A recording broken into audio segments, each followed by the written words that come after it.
Hello everyone and welcome back to Shadow Man Stories. I can picture some of you already in bed, maybe some of you just getting home from work. Wherever you are, whatever time it is, I'm glad you're here. If this helps you relax or sleep, please like and subscribe. It means a lot. Now, let's get you comfortable, and I'll tell you tonight's story. My name is Vincent Coldwater, and I've been a ranger at Glacier Bay National Park for 18 years. Before that, I spent 6 years in the Coast Guard, doing search and rescue in these same freezing waters. I know every inlet, every ice shelf, every seal breeding ground in this corner of Alaska. I've pulled drowning fishermen from the water, rescued tourists trapped by incoming tides, and tracked poachers through blizzards that would make most people curl up and die. I'm telling you this so you understand I'm not some rookie who panics at shadows. I'm 44 years old, half Tlingit on my mother's side, and I've spent my entire adult life in these waters. I know what's real and what's not, or at least, I thought I did. It was February 1984 when everything I believed got turned inside out. The sun barely made it above the horizon anymore. We were getting maybe 6 hours of weak daylight between 18 hours of darkness. The temperature had been sitting at 20 below for a week straight, and pack ice was forming fast across Muir Inlet, 60 miles from the nearest town. I was stationed at the remote cabin near the inlet's mouth, the one we use for winter marine patrols. My ex-wife had the boys for the month, so I'd volunteered for the isolation duty. Most rangers hate the winter post's no radio contact except for the scheduled check-ins, nearest help 8 hours away by snowmobile if the weather holds. But I liked the quiet, gave me time to think. My grandmother used to tell stories about the Kushtaka when I was a kid. Shape-shifting otter spirits, she called them. Creatures that looked human until they dove into the water, then turned into giant otters. According to the old tales, they guarded the traditional hunting grounds and punished anyone who showed disrespect to the sea and its animals. I'd smile and nod, but I never believed her. I figured the stories were just the old way of explaining drowning accidents. Someone goes out, alone, the current takes them, and the family needs something to blame besides bad luck or carelessness. That changed on February 14th. The call came through on my morning radio check. 3 Inuit seal hunters hadn't returned to their camp. They'd gone out 2 days before on the ice shelf, near the old whaling station ruins, a spot where seals like to haul out. Their families had waited the first night without worrying. Weather delays happen, but when the second night passed with no sign of them, they'd snowmobiled to Gustavus and reported them missing. "Vincent, you're closest," the dispatcher said. Her voice crackled through the static. "Can you check the usual spots?" "Yeah, I'll head out within the hour," I said. "Who are we looking for?" Enu Kapianak, age 62, Joseph Tugiak, 28, and Mary Sivlik, 26. I wrote the names down. Mary Sivlik? Is that Chief Sivulik's daughter? Granddaughter, first woman in the family to hunt seals. I felt a knot form in my stomach. The traditional hunters knew these waters better than anyone. If they were in trouble, it wasn't because they'd made rookie mistakes. I loaded my Zodiac boat with emergency supplies, throw bags, ice picks, hypothermia gear, flares. The 90-horsepower Evinrude outboard started on the second pull, and I headed out into the inlet. The water was black and still, with chunks of ice floating past like pieces of a broken mirror. The temperature was dropping fast, and my breath made white clouds in front of my face. The ice shelf where the hunters had set up was about 12 miles north, near the ruins of the old whaling station. Back in 1923, something had happened there, a massacre, according to the old records. 15 whalers killed in a single night. The official report blamed native uprising, but the Tlingit elders told a different story.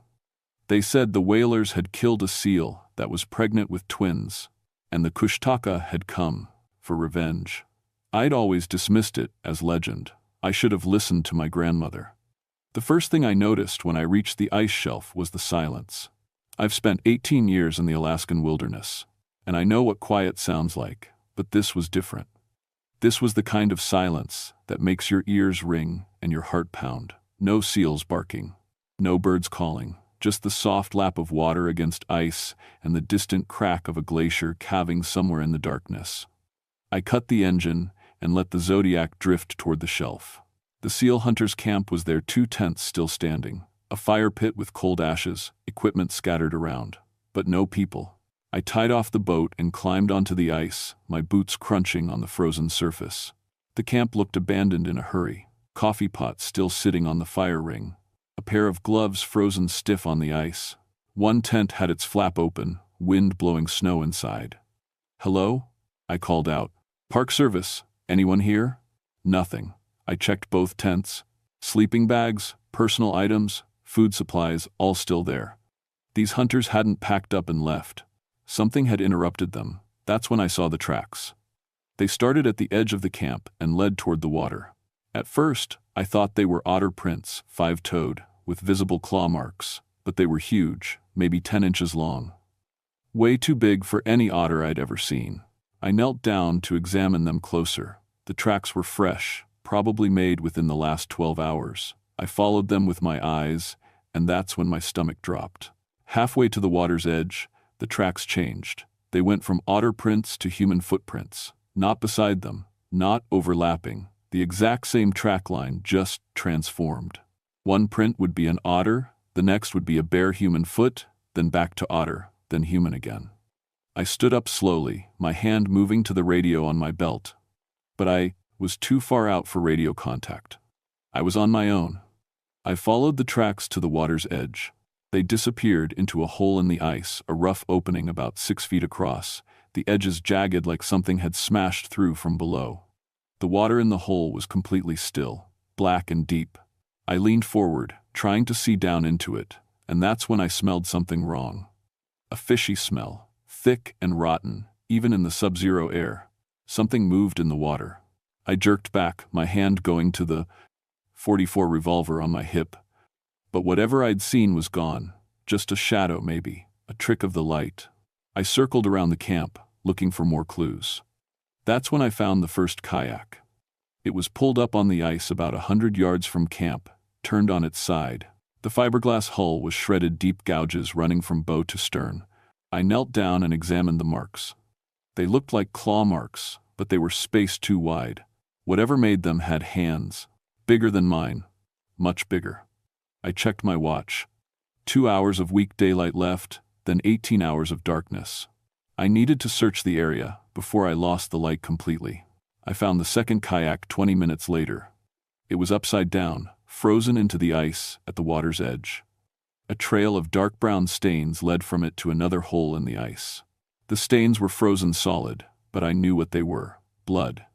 I took photos with my Kodak, documented everything in my notebook. All the while, the silence pressed down on me like a weight. My training said to continue the search, check every possible location. But something else, something older and deeper, was screaming at me to get back in the boat and leave. I was about to head back to the Zodiac when I heard it.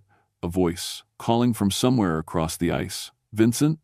Vincent, help me." I froze. The voice was thin and distant, but I recognized it. Jake Stormwind, another ranger, stationed 50 miles south at Bartlett Cove. We'd worked together for years. He was my closest friend in the Park Service. "Jake," I shouted, "where are you?" "I'm hurt. I'm by the old whaling station. Please, Vincent, I can't move." I grabbed my gear and started running across the ice toward the ruins. The old whaling station was just a quarter-mile away, a few collapsed buildings and rusted equipment, all reclaimed by snow and ice. I ran hard, my breath burning in my lungs, my boots slipping on the frozen surface. The voice kept calling, getting weaker. "Vincent, please, it hurts." I rounded a pressure ridge and saw the ruins ahead, dark shapes against the white ice. No sign of Jake. "Jake, keep talking, I'm coming." The voice called again, but this time it was behind me. I spun around. Nothing but empty ice and darkness. "Vincent, help me." The voice was coming from the water now, from one of the holes in the ice. I backed away slowly, my hand on my gun. My heart was slamming against my ribs. That wasn't Jake. Jake was 50 miles away at Bartlett Cove. Whatever was calling to me was using his voice. I didn't sleep that night. I'd made it back to the Zodiac and gotten the hell off that ice shelf. The engine screamed as I pushed it to full throttle, driving through chunks of ice that banged against the hull. I didn't care. I just needed to get away from that place. Back at the cabin, I tried the radio. Static. The scheduled check-in wasn't for another 8 hours, and the weather was blocking all other frequencies. I was completely isolated. I locked every door and window, loaded my revolver and set it on the table beside me, made coffee and drank it until my hands stopped shaking. But I couldn't stop thinking about those tracks, the way they changed from otter to human, the voice calling to me in Jake's voice, the smell of rot in the freezing air. My grandmother's stories kept coming back to me. The kushtaka, shapeshifters, guardians of the hunting grounds. No, I was a rational man, a trained professional. There had to be a logical explanation. Maybe the tracks were separate prints that just looked like they connected. Maybe I'd heard an echo, my own voice bouncing off the ice. Maybe the stress and cold were making me see things. I almost believed it. Then, just before dawn, I heard scratching at the door, soft at first, like fingernails on wood, then harder, claws on metal. I grabbed my gun and stood up, my chair scraping back across the floor. "Who's there?" The scratching stopped. Then I heard breathing, right outside the door, heavy and wet, like something that had just climbed out of the water. "Vincent." The voice was my ex-wife's. "Vincent, please let me in. I'm so cold. The boys are with me, they're freezing." My finger tightened on the trigger. "Lisa's in Anchorage with the boys. Please, Vincent. We need you." Now it was my son's voice. Michael, 7 years old. "Daddy, why won't you open the door? We're scared." I wanted to scream. Instead, I pressed my back against the far wall and kept the gun pointed at the door. "You're not my son." The breathing stopped. For a long moment, there was nothing but silence. Then something hit the door so hard the whole cabin shook. Once, twice, 3 times, the wood cracked but held. I fired a shot through the door. The gunshot was deafening in the small cabin. Whatever was outside made a sound I'll never forget. Not quite human, not quite animal. A shrieking, hissing noise that raised every hair on my body. Then, silence. I stood there for an hour, gun raised, waiting. But nothing else happened. Eventually, as weak dawnlight started to filter through the windows, I crept forward and opened the door. The snow outside was disturbed, deep gouges in the ice, like something with claws had been digging. And leading away from the cabin, disappearing toward the water, were those same tracks. Otter. Human. Otter. Human. The morning radio check came at 8. I reported everything: the missing hunters, the strange tracks, the voice mimicking people I knew. The dispatcher sounded concerned but cautious. "Vincent, when's the last time you slept? I'm not hallucinating." "I didn't say you were. But you've been out there alone for 2 weeks. The isolation can. Send someone out here. Send Jake. Send anyone. But send them armed." There was a long pause. "Weather's getting worse. The helicopter can't fly until tomorrow at the earliest. Can you make it until then?" I looked out at the inlet. Gray water, white ice, something moving in the distance too far to see clearly. "Yeah," I said, "I'll make it." I lied. That afternoon, I went back out. I know it sounds crazy, but I couldn't just sit in the cabin and wait. 3 people were missing, maybe still alive, maybe needing help.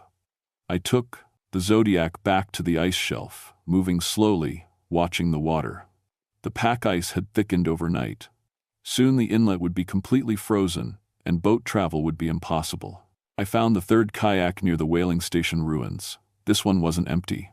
Mary Savulik was inside, curled into a ball, her eyes wide open but not seeing anything. She was alive but barely body temperature, so low she shouldn't have been breathing. Her lips were blue, her skin gray. I wrapped her in emergency blankets and got her into the Zodiac. She didn't respond to my voice or my touch, just stared straight ahead, her mouth moving silently. I leaned close to hear what she was saying. "Otter men," she whispered. "Otter men with human eyes." I got the engine started and headed back to the cabin. Mary stayed in that catatonic state the whole way, just repeating those words over and over. "Otter men with human eyes." I was halfway back when I saw them. 6 shapes, moving across the ice shelf. At first, I thought they were seals, dark bodies against the white surface. But seals don't move like that, don't stand upright on 2 legs. I cut the engine and grabbed my binoculars. My hands started shaking so hard I almost dropped them. They were tall, 8 feet, maybe more. Bodies covered in dark brown fur. Arms too long, ending in webbed hands with claws. They moved with a strange, fluid motion, almost flowing across the ice. But their faces, God, their faces were human, sort of, human eyes, human mouths. But when one of them opened its mouth, I saw rows of sharp teeth. And when it turned its head, I saw gill slits behind its ears, opening and closing. The largest one, 9 feet tall with a scarred face, looked directly at me. Even across the distance, I felt its eyes lock onto mine. Then they dove into the water, all 6 of them, sliding into holes in the ice like otters. I started the engine and pushed it to full throttle, not caring about the ice chunks anymore, just desperate to get away. Mary started screaming a high, thin sound that didn't stop until we reached the cabin. Jake arrived by helicopter the next morning. He brought thermal imaging equipment and 2 other rangers. They all looked at me with concern when I told them what I'd seen. I could see it in their eyes. They thought the isolation had gotten to me. "Vincent, buddy, you look terrible," Jake said. "When's the last time you slept?" "I found Mary Savulik," I said, pointing to the cabin. "She's inside. She's alive, but she won't talk. And I saw them, Jake. The Kushtaka. Just like my grandmother's stories." Jake glanced at the other rangers. "Let's get Mary to a hospital first. Then we'll search the area together, okay?" But the helicopter couldn't take off. The weather had turned bad, wind, gusting at 40 knots, visibility down to nothing. We were trapped until the storm passed. That night, they came for us. We were inside the cabin, trying to keep Mary warm, when the thermal equipment started going crazy.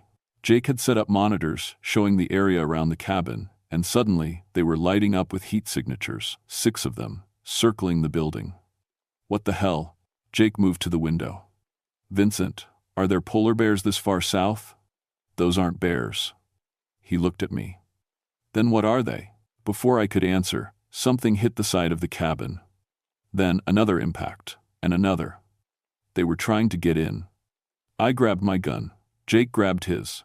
The other 2 rangers, Sarah and Tom, took positions at the windows. "We need to get to the helicopter," Sarah said. Her voice was shaking. "If we can make it to the helicopter." The thermal monitor showed one of them on the roof. Then the monitor went dark. "They're cutting the power," I said. "Get Mary. We're leaving now." We got Mary to her feet and headed for the door. Jake went first, gun raised, thermal scope mounted on his rifle. I came last, making sure everyone was ahead of me. The helicopter was 50 yards away, might as well have been 50 miles. They came out of the darkness. I'd seen them from a distance, but up close they were worse, so much worse. 8 feet of muscle and fur and teeth. Their eyes reflected our flashlights, yellow and cold.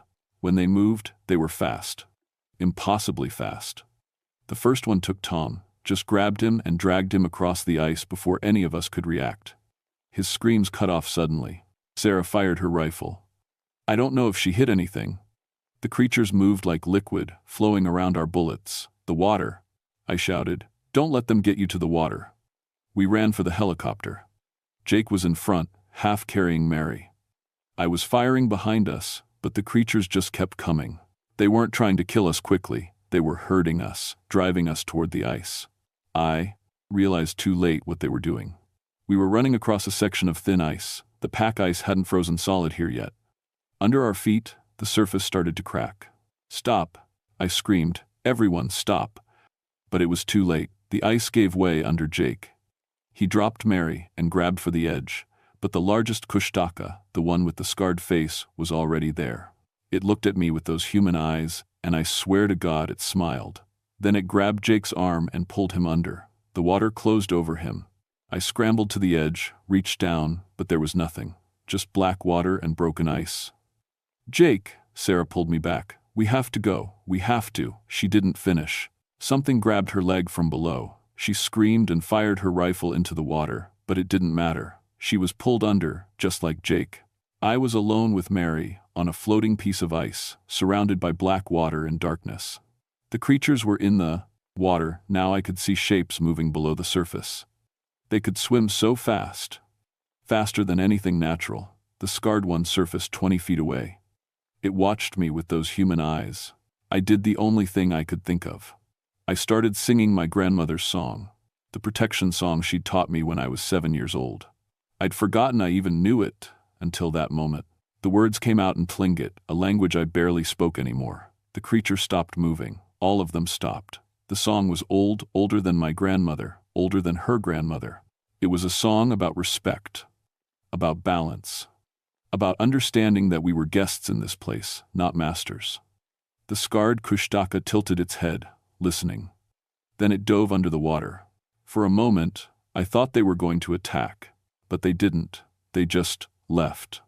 I stood there on that piece of floating ice, singing until my voice gave out. Mary was crying softly beside me. The storm was getting worse. We were rescued 36 hours later when the weather cleared. The Coast Guard helicopter pulled us off the ice. They found Tom's body, or what was left of it. They never found Jake or Sarah. The official report said hypothermia and wildlife attack. The Coast Guard determined that 3 rangers had died in a storm while searching for missing hunters. Tom was killed by a bear. Jake and Sarah drowned after falling through thin ice. The 3 original missing hunters were presumed dead. Mary Sivulik spent 2 months in a psychiatric facility. She still doesn't talk much about what happened, but she never went seal hunting again. Neither did anyone else in her family. That was 4 months ago. I'm still a ranger at Glacier Bay, still doing marine patrols. But I requested a transfer to a different section. I don't go near Muir Inlet anymore. Don't go near the old whaling station. And I've started listening to the old stories again. My grandmother died last month. I went to her funeral in Juneau, and afterward, her sister pulled me aside. She was 93 years old, barely able to walk, but her eyes were sharp and clear. "You saw them," she said. It wasn't a question. "Yes." "Did you remember the song?" "Yes." She nodded slowly. "That's why you're alive. The Kushtaka remember the old ways. They remember when we showed respect, when we only took what we needed, when we thanked the spirits for their gifts." She grabbed my arm with surprising strength. "They're not evil, Vincent. They're guardians. But they've been protecting these waters for 1,000 years. And they don't forgive easily. What about Jake and Sarah? What about the hunters?" "Too much killing," she said quietly. "Too many seals taken without respect. Too many boats disturbing the breeding grounds. The Kushtaka were patient for a long time. But patience has limits." I think about that conversation a lot. I think about Jake being pulled under the ice, about Tom's screams cutting off in the darkness, about Mary's whispered words. Otter men with human eyes. The Park Service quietly implemented new hunting restrictions in the area.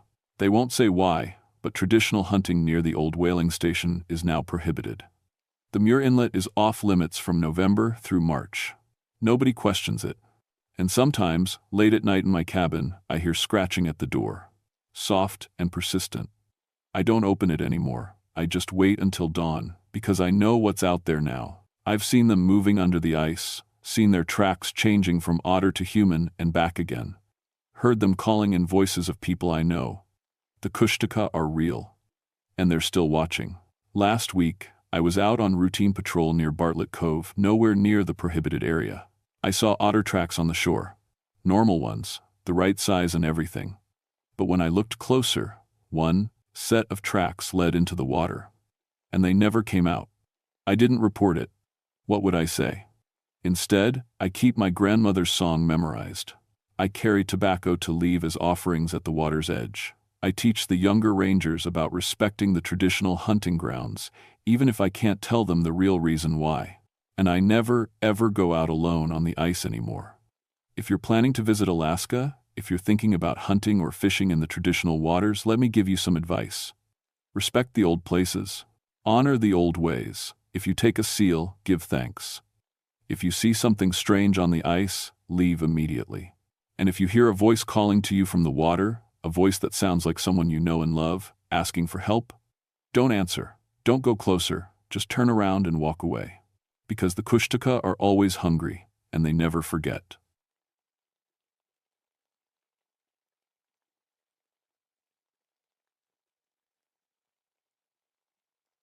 My name is Margaret Frostborn, and I've been a ranger at Denali National Park for 13 years. Before that, I was an Army medic. I've set broken bones on frozen mountainsides, pulled hypothermic hikers out of ice caves, and once stitched up a man who'd been mauled by a grizzly while he was still conscious. I'm not easily scared. But I should have been. September 1979 hit Alaska hard that year. One day it was 50 degrees and golden with fall colors. The next morning, it dropped to 10 below zero. I was at the Wonder Lake Ranger Station, 40 miles from the nearest road, when the call came through on the radio. "Margaret, we need you out at the plateau." It was Dave Glacier, our best helicopter pilot. His voice had an edge to it. "Research team up, there is in trouble." I grabbed my medical kit, the big one, with the trauma supplies. "What kind of trouble?" "The weird kind." Dave paused. "They say something's been stealing their equipment. And one of them got hurt." "Hurt how?" "You'll see when we get there." 20 minutes later, I was strapped into Dave's Bell 206, watching the tundra roll beneath us like a frozen ocean. Dave was 29, thin as a rail, with a thick beard that never quite hid how young he looked. He'd been flying in Alaska for 8 years, and he knew these mountains better than anyone. "You believe in thunderbirds?" he asked suddenly. I laughed. "You mean those native stories?" "Dave, those are just golden eagles seen from bad angles, maybe a particularly big hawk." "Yeah." He didn't sound convinced. That's what I thought too. The research camp sat on a tundra plateau at 3,000 feet. It should have been visible from a mile away, bright orange tents against the gray-brown landscape. But as we got closer, something felt wrong. The birds were gone. I'm not talking about a few missing ravens. I mean times everything asterisk. No ptarmigans in the scrub willows, no hawks riding the thermals. The sky was empty in a way that made my stomach tight. "You seeing this?" Dave asked. "Yeah." I pressed my face against the window. "Where is everything?" The helicopter's compass started spinning, just slowly at first, then faster, the needle whipping around like it couldn't find north. Dave tapped it with his finger. "That's new," he muttered. Then we saw the camp. The tents were shredded. Not torn by wind times shredded, asterisk, like something with knives had methodically ripped them apart from above. Equipment was scattered across a quarter-mile of tundra. A generator lay on its side 200 feet from where it should have been. Nobody could have moved it that far without a vehicle. "Jesus," Dave whispered. We circled lower. That's when I saw the tracks. They were in the mud near one of the kettle ponds, three-toed prints with curved talons. Each print was nearly 2 feet long. The stride between them was 12 feet. I'd seen eagle tracks before. These weren't eagle tracks. "Put us down," I said. "Fast." Dave found a flat spot 50 yards from what was left of the main tent. The moment I stepped out, the silence hit me. It wasn't peaceful. It was the kind of quiet that comes right before lightning strikes heavy and waiting. "Dr. Northwind?" I called out. Lisa Northwind was the lead geologist on this team. I'd met her once before, a sharp woman in her 40s who'd spent 20 years studying permafrost. "It's Ranger Frostborn. Where are you?" "Nothing." Dave came up beside me, carrying a radio. "I'm getting weird interference, like electrical." "From what?" "There's nothing out here but tundra." He shook his head, holding up the radio. Through the static, I could hear something that sounded almost like breathing, deep and slow. "Stay close," I told him. We found the first researcher near the southern edge of camp. Michael Sunrise, the team leader, was curled in his sleeping bag inside what remained of his tent. He was alive, but his eyes were wide and staring at nothing. "Dr. Sunrise?" I knelt beside him, checking his pulse. It was racing. "Can you hear me?" "It took them," he whispered. "Picked them right up. Picked who up? Where's Dr. Northwind?" "The bird." His hand grabbed my wrist with surprising strength. "It has a face, Margaret, a human face." My blood went cold, but I kept my voice steady. "You're in shock. Let me look at you." "I'm not in shock." He sat up, wild-eyed. "It came down during the night. Wings like a plane. It took Jennifer first, just grabbed her from her tent and carried her into the sky. We heard her screaming for maybe 30 seconds, then nothing." Dave and I exchanged looks. "Where's Dr. Northwind?" I asked again. "North Grove." Michael's voice dropped. "It hurt her, but she got away. She's hiding in the trees, but it's still up there, Margaret. Still watching." I looked up at the empty sky. Nothing but gray clouds and that horrible, pressing silence. The spruce grove was a quarter-mile north, a small cluster of trees that somehow survived this high up. Dave wanted to wait for backup, but the nearest help was 3 hours away by helicopter, and the weather was closing in. Already I could see dark clouds building to the west. "We go together," I said. "We find Dr. Northwind, we get everyone to the helicopter, and we leave." "What about Jennifer Coldstream?" Dave asked quietly. I didn't answer. If something had carried her into the sky and we'd heard her scream, she wasn't someone I could help anymore. We moved fast across the tundra, medical kit bouncing against my hip. The wind had picked up, but it felt wrong. It kept changing direction every few seconds, like it couldn't decide which way to blow. The temperature was dropping too. My breath came out in white clouds. "Margaret." Dave had stopped. He was pointing at the ground. More tracks. These were fresh, the edges still sharp in the mud. They led toward the grove in measured steps, each print pressing deep into the frozen soil. Whatever had made them was heavy. "Those aren't bird tracks," Dave said. "Birds don't walk like that. Too deliberate." He was right. These tracks looked like something hunting, something that times thought times about where it placed its feet. We found Dr. Northwind 20 yards into the grove, pressed against a tree trunk. Her face was gray with pain and her jacket was torn. When she saw us, she tried to stand and gasped. "Don't move." I dropped beside her, already pulling out supplies. "Where are you hurt?" "My shoulder." She turned slightly, and I saw the wound. 3 deep punctures ran from her collarbone to her back, each one the width of my thumb. They were perfectly spaced, like the tines of a fork. Blood had soaked through her shirt and jacket, but it wasn't arterial. She'd live if I could stop the bleeding and keep her warm. "What did this?" I asked, already knowing I wouldn't like the answer. "It's foot." Dr. Northwind's voice shook. It came down so fast, I barely saw it.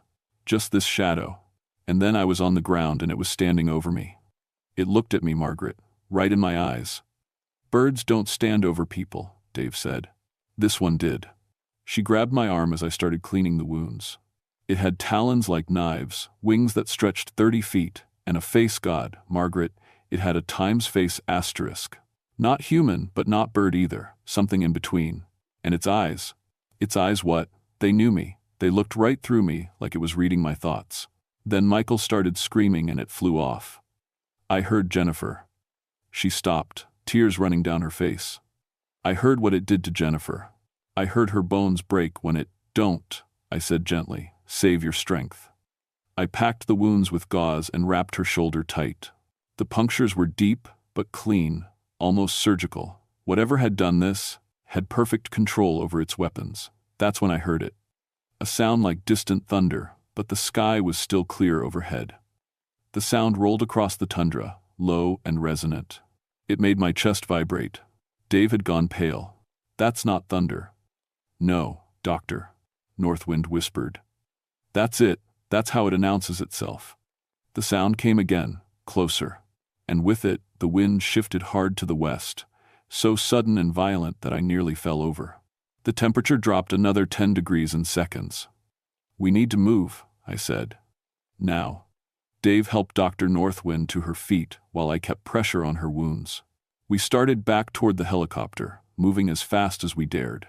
Behind us, the trees in the grove began to bend, not from wind, but from something massive moving through them. "Don't look back," Dave panted. "Just keep moving." But I looked.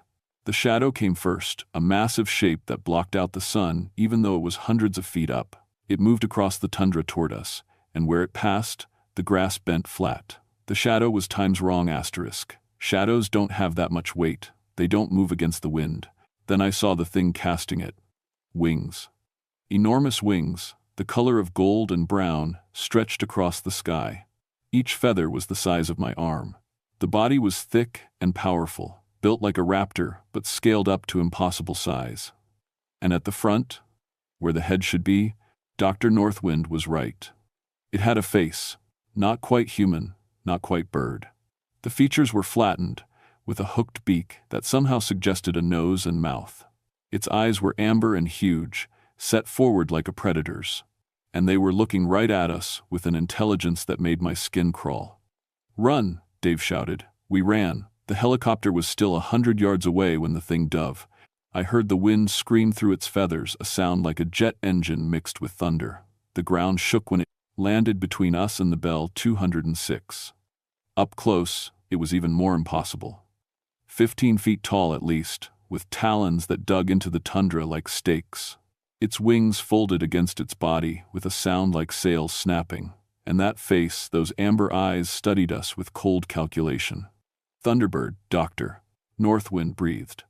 The Athabascans were right, it's real. The creature's head tilted, bird-like.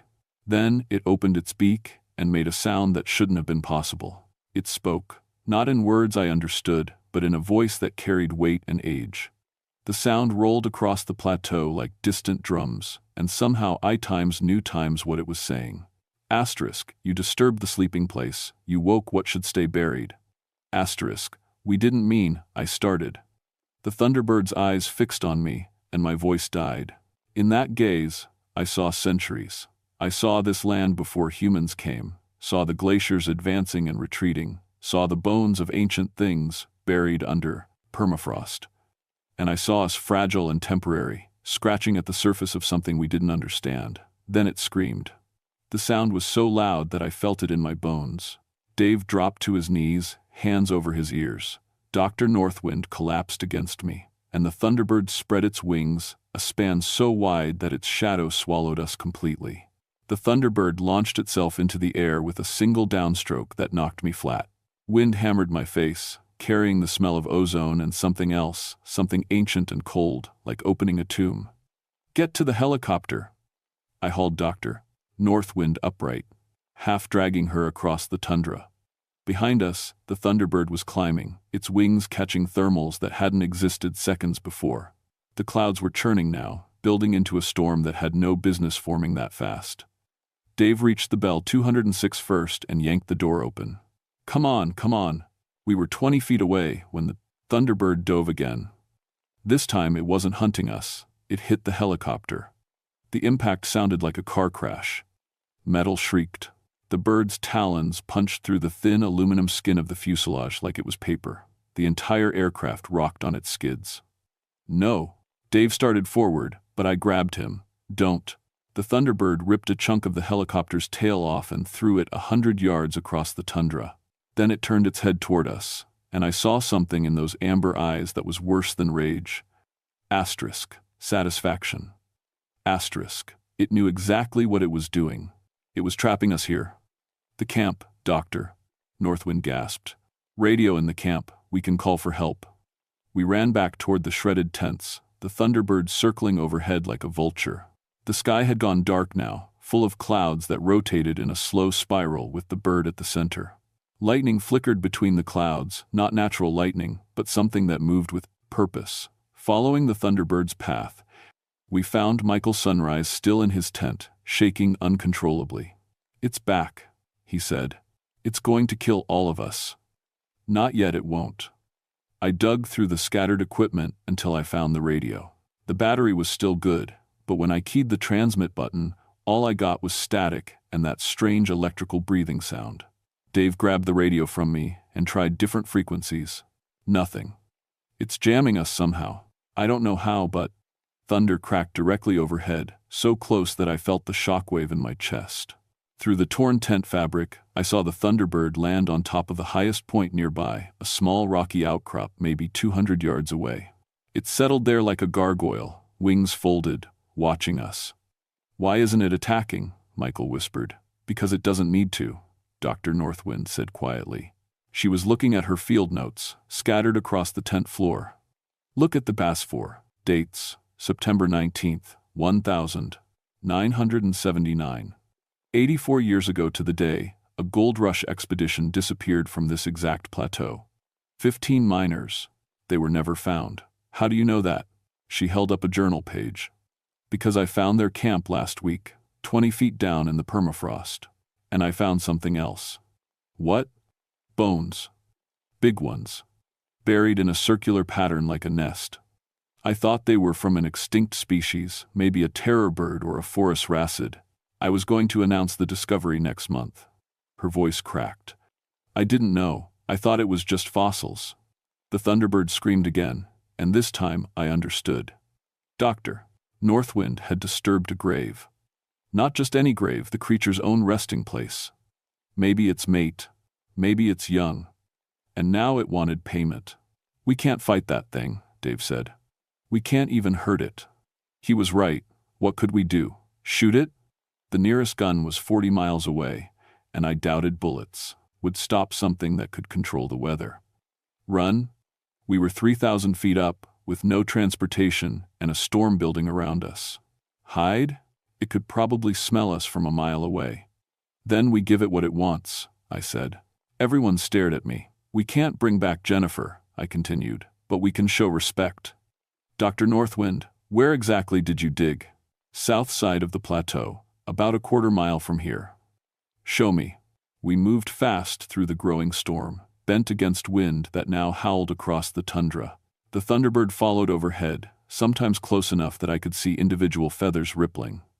It didn't attack, it was waiting. The dig site was marked with stakes and string. Dr. Northwind's excavation had exposed a layer of permafrost mixed with bones, huge bones, arranged in a careful pattern around a central space. There, she said, pointing to the center. That's where the largest skeleton was. I removed it for study. It's back at camp. We're bringing it back. Margaret, that thing weighs 200 pounds. Then we carried 200 pounds.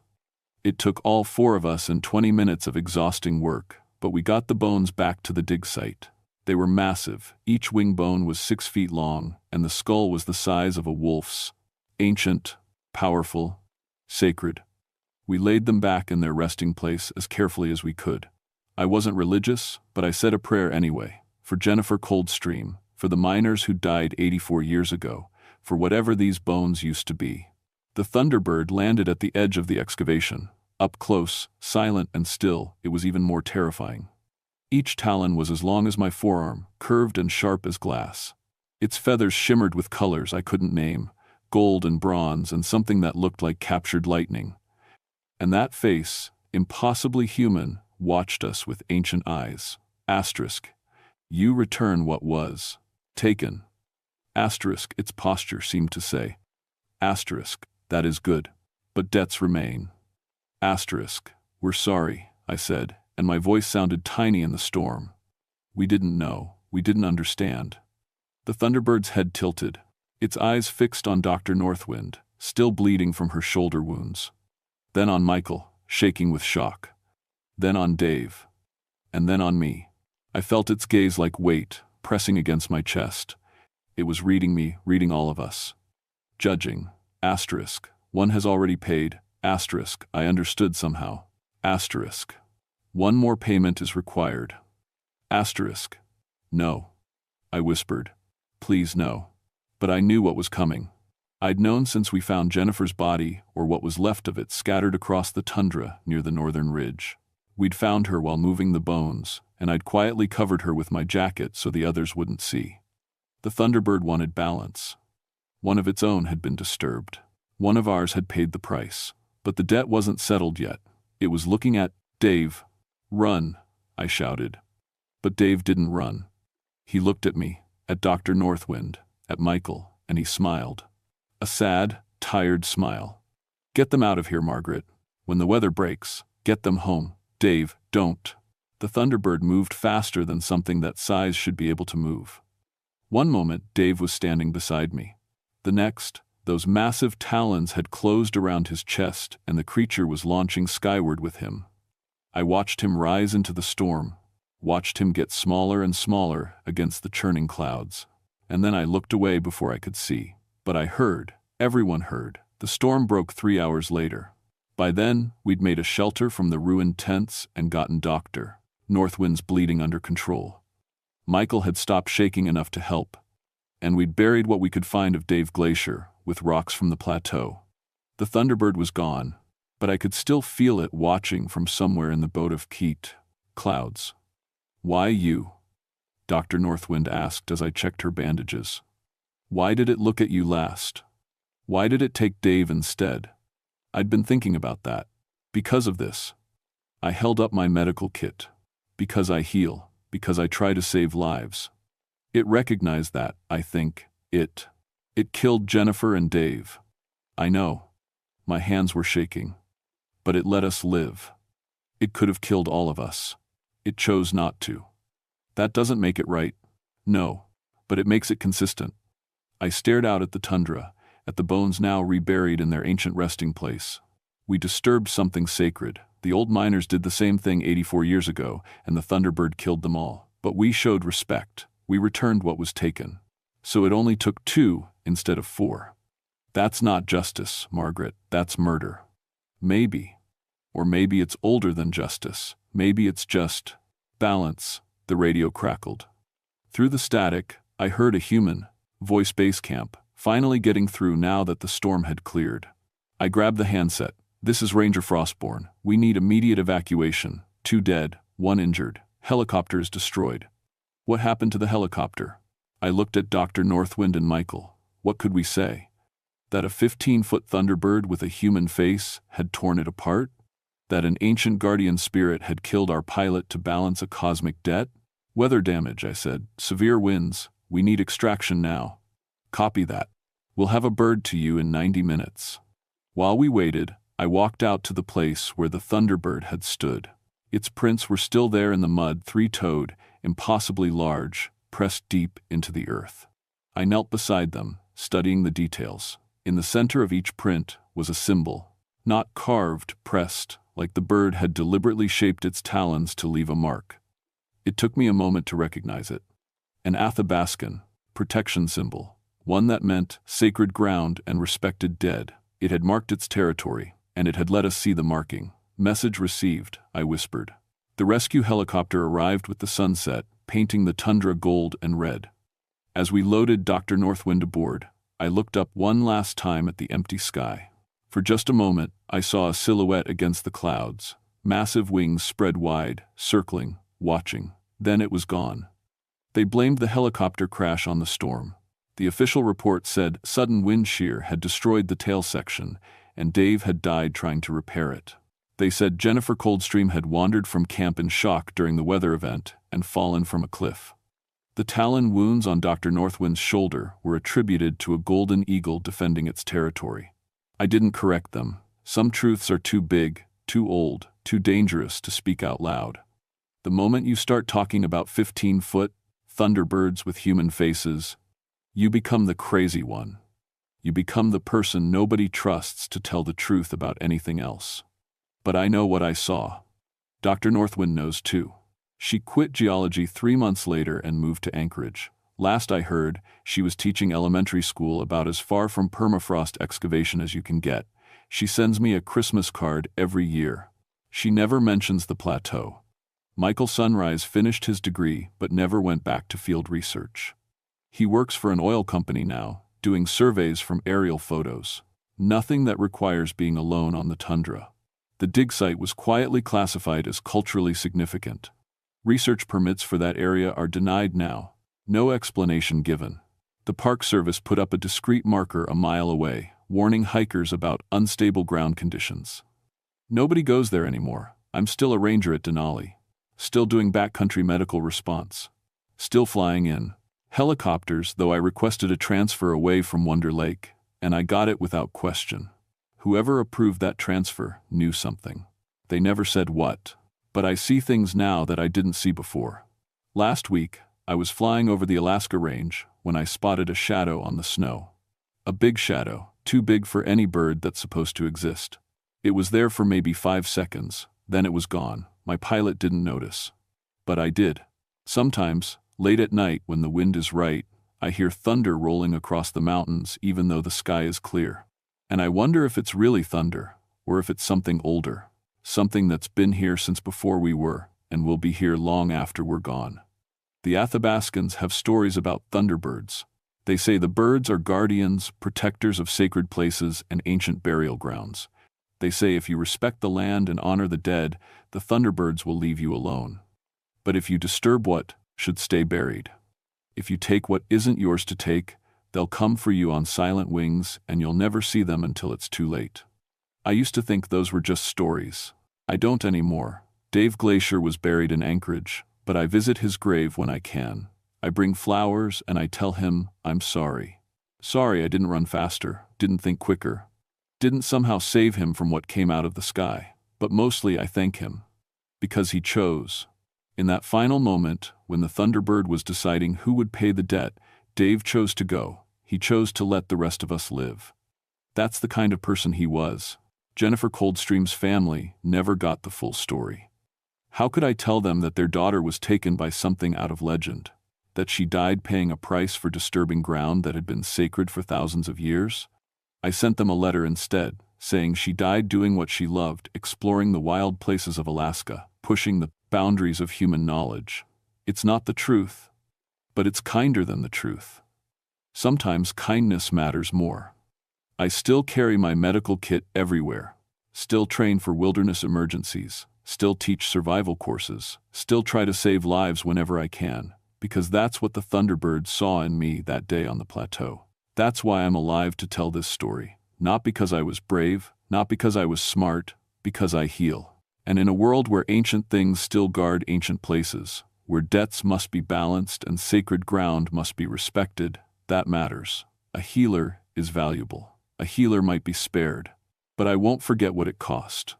If you ever find yourself in the Alaska backcountry, respect the land. Honor the old places. Don't disturb what's been buried. And if you see a shadow that's too big, if you hear thunder on a clear day, if the birds suddenly go silent for no reason, leave. Don't ask questions. Don't investigate. Just leave, as fast as you can, because some guardians never rest. Some debts are never fully paid, and some things in the sky are hungrier than you can possibly imagine. My name is Margaret Frostborn, and I survived the Thunderbird of Denali. But I'll never stop seeing those amber eyes in every shadow, never stop hearing those wings in every storm. And on clear nights, when the stars are bright over the Alaska range, I look up at the sky and remember, we are not alone up here. We never were.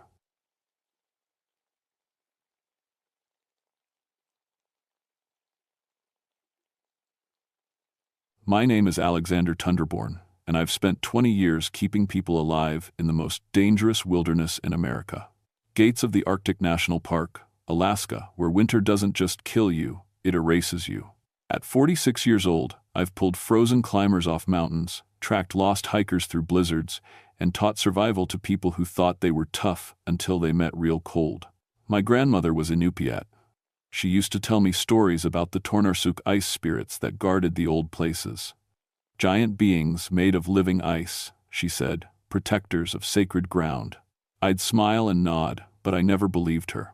I figured Tornarsuk were just old stories about aggressive polar bears, maybe some folklore to keep people away from dangerous areas. I should have listened. It was January 1988 when the call came through on my satellite phone. Military archaeologists had set up camp near the Arajech Peaks, about 150 miles from the nearest village. They were digging up an old weather station from the 1942nd, looking for historical artifacts. Simple job, go check on them, make sure they had proper cold weather gear, help them file their permits.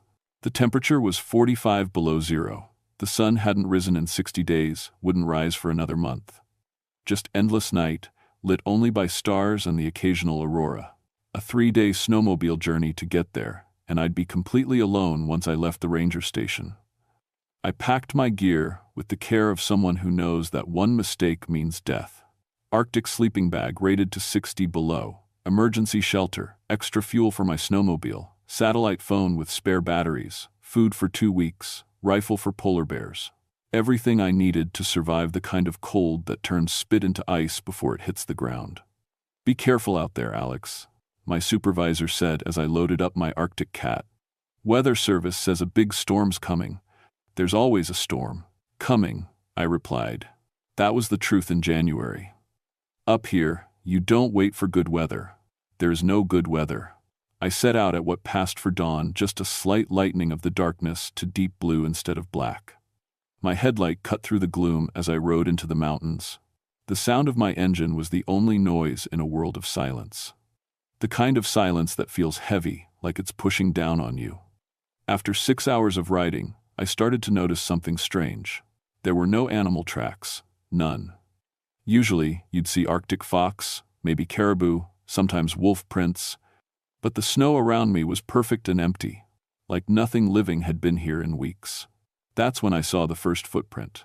I stopped my snowmobile and climbed off to look closer. The print was huge, easily 18 inches long, shaped like a human foot but far too big, and it was deep. I mean really deep, like whatever made it weighed 1,000 pounds. The edges were crisp and clear in the hard-packed snow. I knelt down next to it, pulling off my glove for just a second to touch the print. The snow inside was colder than the surrounding area. That didn't make sense. Snow is snow, it should all be the same temperature. I stood up and followed the prints with my eyes. They led straight toward where the archaeological camp should be, about 2 miles ahead. Each step was perfectly spaced, like something had walked with steady, measured strides through the deep snow that would have had me sinking to my knees.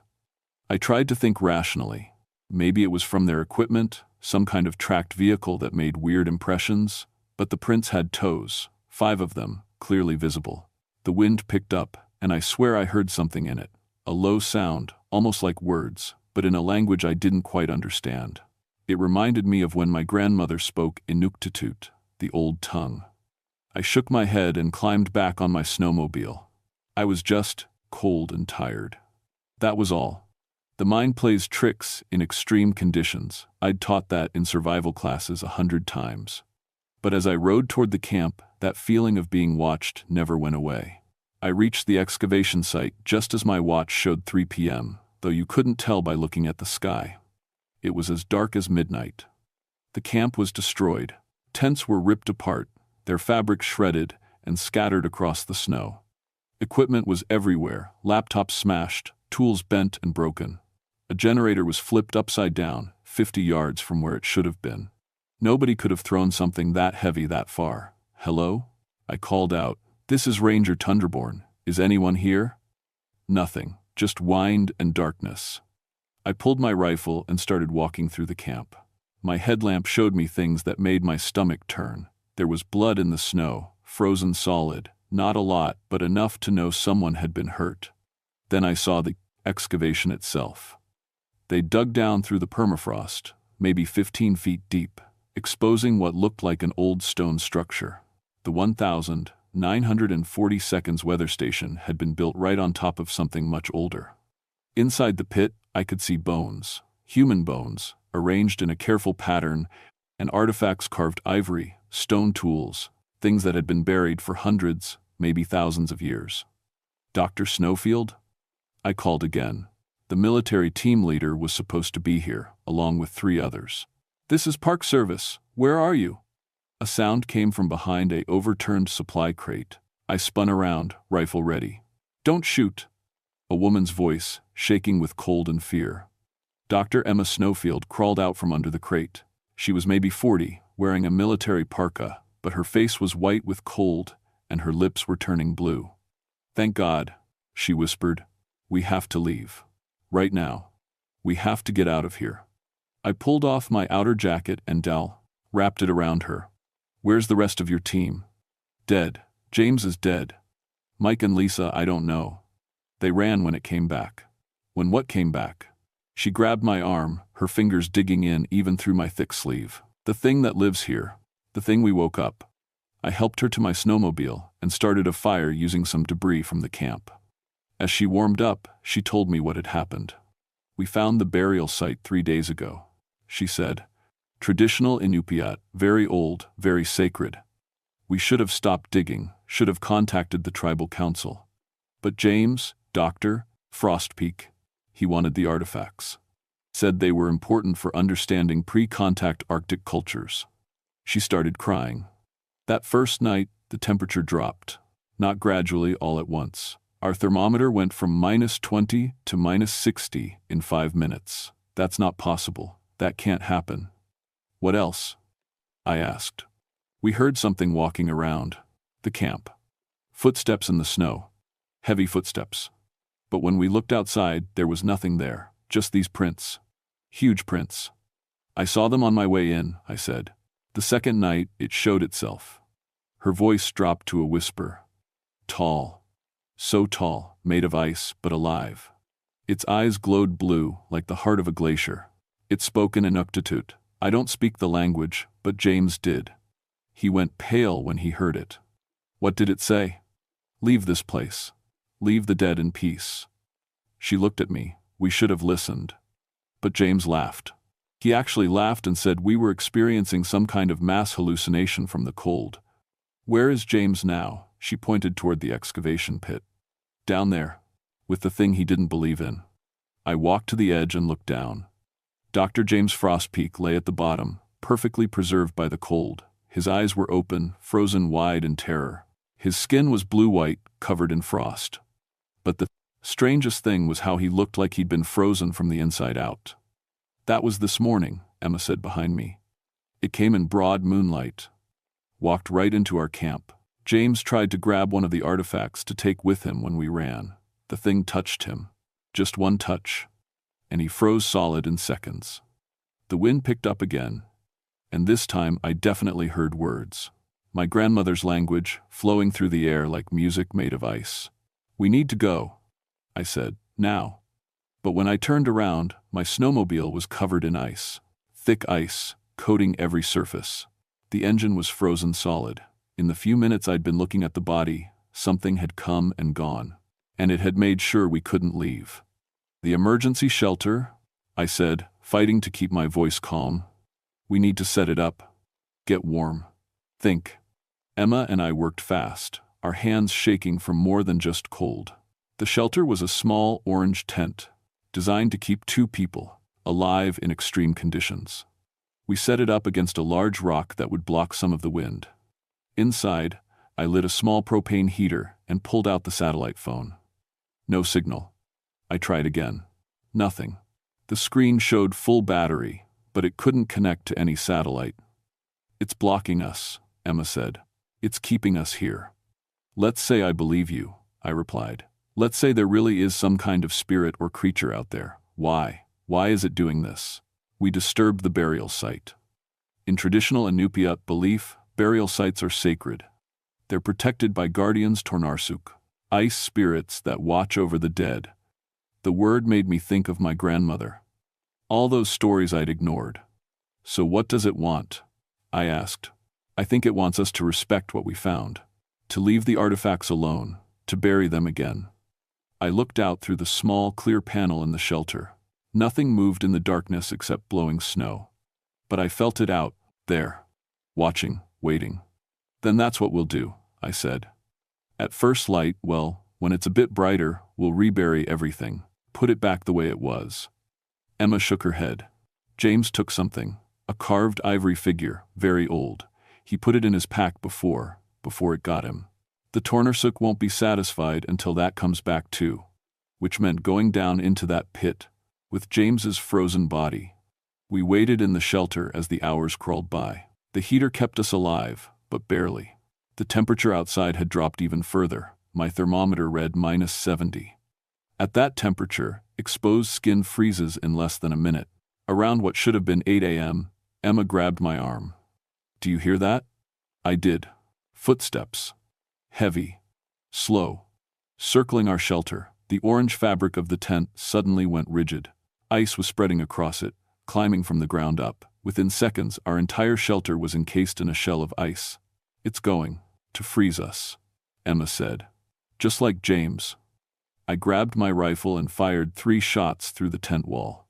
The bullets punched through the ice, but behind them, I saw something that made my blood run cold. A face. Huge, easily 3 feet across. Made entirely of ice, but with eyes that glowed from within.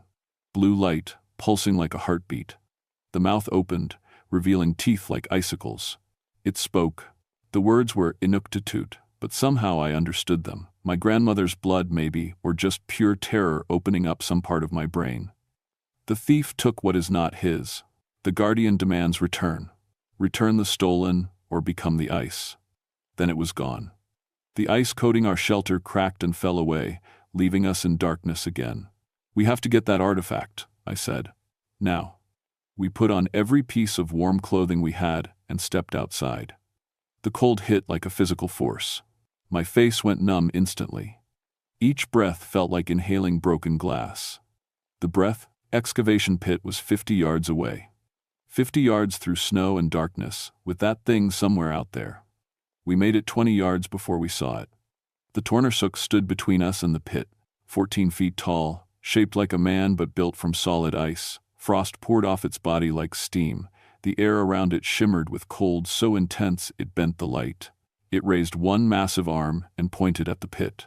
The message was clear. We could go there. It would let us. We walked past it, and the cold intensified with every step. By the time we reached the edge of the pit, my fingers were numb even inside my gloves. "I'll go down," I said. "You stay up here. If anything happens, run for the shelter." "Run where?" Emma asked. "We're 150 miles from anything." She was right, but I went down anyway. The pit was darker than the night above. My headlamp showed me the bones, the artifacts, and James's body. His pack was still on his back, frozen to him. I tried not to look at his face as I searched the pack. My fingers were so cold I could barely make them work. Everything in the pack was frozen together: notebooks, tools, film canisters. Then I found it. A small ivory figure, no bigger than my thumb. It showed a man with a seal, carved with incredible detail, hundreds of years old, maybe thousands. Something moved behind me. I spun around. One of the burial skeletons had shifted. No, not shifted. Stood up. The bones were covered in frost, held together by ice instead of flesh. The Tornarsuk could make things from ice, dead things, old things. "I'm taking it back," I said out loud. "I'm putting it back where it belongs." The frozen skeleton stopped moving. Slowly, it laid back down in its original position. I climbed out of that pit faster than I'd ever climbed anything. Emma pulled me up the last few feet, and we ran back toward the burial site's entrance, a stone structure that had been exposed by the excavation. The Tornarsuk stood there, waiting. I held up the ivory figure. "We're giving it back," I said. "We're fixing what was broken." The creature didn't move.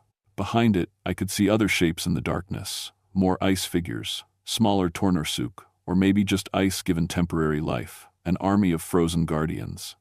"My grandmother was Inupiat," I said, switching to what little Inuktitut I remembered. "She taught me to respect the old ways, to honor the dead. We made a mistake. Let us fix it." The Tornarsuk tilted its massive head, studying me with those glowing blue eyes. Then it stepped aside. Emma and I approached the stone structure. In the darkness, I could see now what it really was. Not part of the weather station at all. This was ancient. A tomb, carefully built and buried, protecting the dead who'd been laid here long before any white man came to Alaska. We climbed down into the structure, moving carefully around the bones. I found where the ivory figure belonged a small hollow in the stone wall, shaped exactly to hold it. Other artifacts were placed around it in a careful pattern. This wasn't just a burial, it was sacred. "James took more than this," Emma whispered. She pulled several items from her own pockets. "I found these in his tent. He was planning to smuggle them out." More ivory carvings, stone tools, small bones carved with symbols. She placed each one back in its proper spot, her hands shaking. When the last piece was in place, the temperature changed. It was still freezing, still deadly cold, but the unnatural chill that had been eating at us faded. The air felt clean again, like whatever sickness had been in it was gone. We climbed back out of the structure. The Tornarsuk stood above us, and now I could see it clearly in the starlight.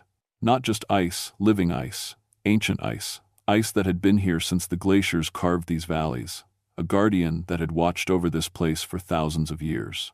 "We'll fill it in," I said. "Cover it back up, make sure nobody disturbs it again." The creature made a sound like wind through ice caves. Then it reached out one massive hand toward me. I should have run. Every survival instinct I had screamed at me to run, but I stood still. Its finger touched my chest, just for a second. Cold beyond anything I'd ever felt spread through me, into my bones, into my heart. For a moment, I understood. I felt the weight of centuries, the duty of protection, the love for the old ways and the old dead who deserved rest. Then it withdrew its hand and stepped back. The other ice figures, there must have been 20 of them surrounding the camp, began to fade. They didn't melt. They just became less solid, like they were made of mist instead of ice. Within seconds, they were gone. The Tornarsuk was the last to go. It looked at me one more time, and I heard its voice in my head, clear as anything. Remember, protect, honor. Then it, too, faded into the wind and snow, leaving Emma and me alone in the darkness. We spent the next 12 hours burying that site. We pushed snow back into the excavation. We collapsed the entrance to the stone structure. We scattered the military equipment, making it look like a storm had destroyed the camp, which, in a way, one had. When we were done, you couldn't tell anyone had been there at all. My snowmobile was still frozen, but Emma's smaller generator had survived. We managed to thaw my engine enough to get it running. As we loaded up to leave, I saw something in the snow. Footprints, one set leading away into the mountains, 18 inches long, perfectly spaced. Will it let us leave? Emma asked. I think so, I said. We fixed what was broken. But as we rode away from that place, I looked back once. Standing on a ridge above the camp was a tall figure, dark against the stars, watching, making sure we really left. I raised one hand in respect. The figure raised one massive arm in return. Then it was gone. The military classified everything, of course. The official report said the team encountered equipment failure and extreme weather. Dr. James Frostpeak died of exposure. Sergeant Mike Icebreaker and Corporal Lisa Whitefrost were never found listed as missing, presumed dead. Emma and I were ordered to sign non-disclosure agreements. When I refused, unless the site was protected, they agreed. The entire area was designated environmentally sensitive and closed to all archaeological work. No permits would be granted. Ever. Dr. Snowfield left the military not long after. Last I heard, she was teaching anthropology at a university in Seattle, specializing in indigenous cultures and sacred sites. But I stayed. 20 years in the Arctic became 25, then 30.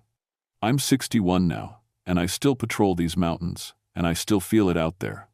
Every time the temperature drops suddenly, every time the wind sounds like words, every time I find those footprints in impossible places, the Tornarsuk is still there, still watching, still guarding the old places. I've become something like a bridge between the old world and the new.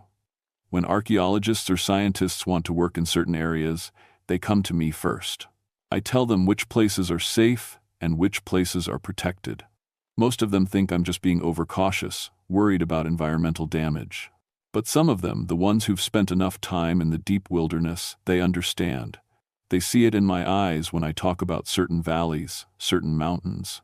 They hear something in my voice that tells them I'm not talking about grizzly bears or avalanche danger. I dream about that night sometimes. In my dreams, I'm standing in the excavation pit, and the Tornarsuk is showing me things. Other sites, scattered across Alaska and northern Canada, other guardians watching over other sacred places. An entire, hidden world that exists alongside ours, invisible to most people. My grandmother was right about everything. The Tornarsuk are real. The old spirits still walk the ice. And they're not evil, they're just doing what they've always done. Protecting what's sacred from those who don't understand. Last week, a group of tourists hired me to guide them into the Orijich Peaks. Nice people, respectful, just wanted to see the aurora. We camped about 10 miles from that old site. On the second night, one of them, a young woman from California, woke me up. "Mr. Tundraborn," she whispered, "there's something outside the tent, something big." I stepped outside and saw them immediately. Footprints in the fresh snow, circling our camp. 18 inches long. Perfect. "What made those?" she asked. I looked up at the dark sky, at the stars that seemed cold and distant. Somewhere out there, in the darkness and ice, something was watching, making sure we were safe, making sure we respected this place. "Just the wind?" I told her. "Playing tricks on the snow. Nothing to worry about." She went back to her tent, not quite believing me but willing to accept the lie. I stayed outside for a while, looking at those tracks.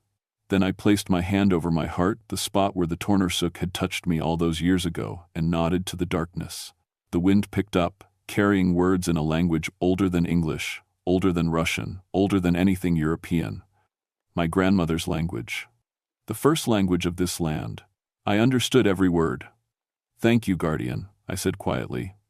The ice remembers, and so do I. When I went back into my tent, the footprints were already filling with fresh snow, erasing themselves like they'd never been there at all. But I know better. I know that in the deepest cold, in the longest nights, the Tornarsuk walk. They guard the old ways, they protect the sacred places. And if you're foolish enough to disturb what should stay buried, they'll make sure you understand the price. The ice remembers everything. And now, so do I.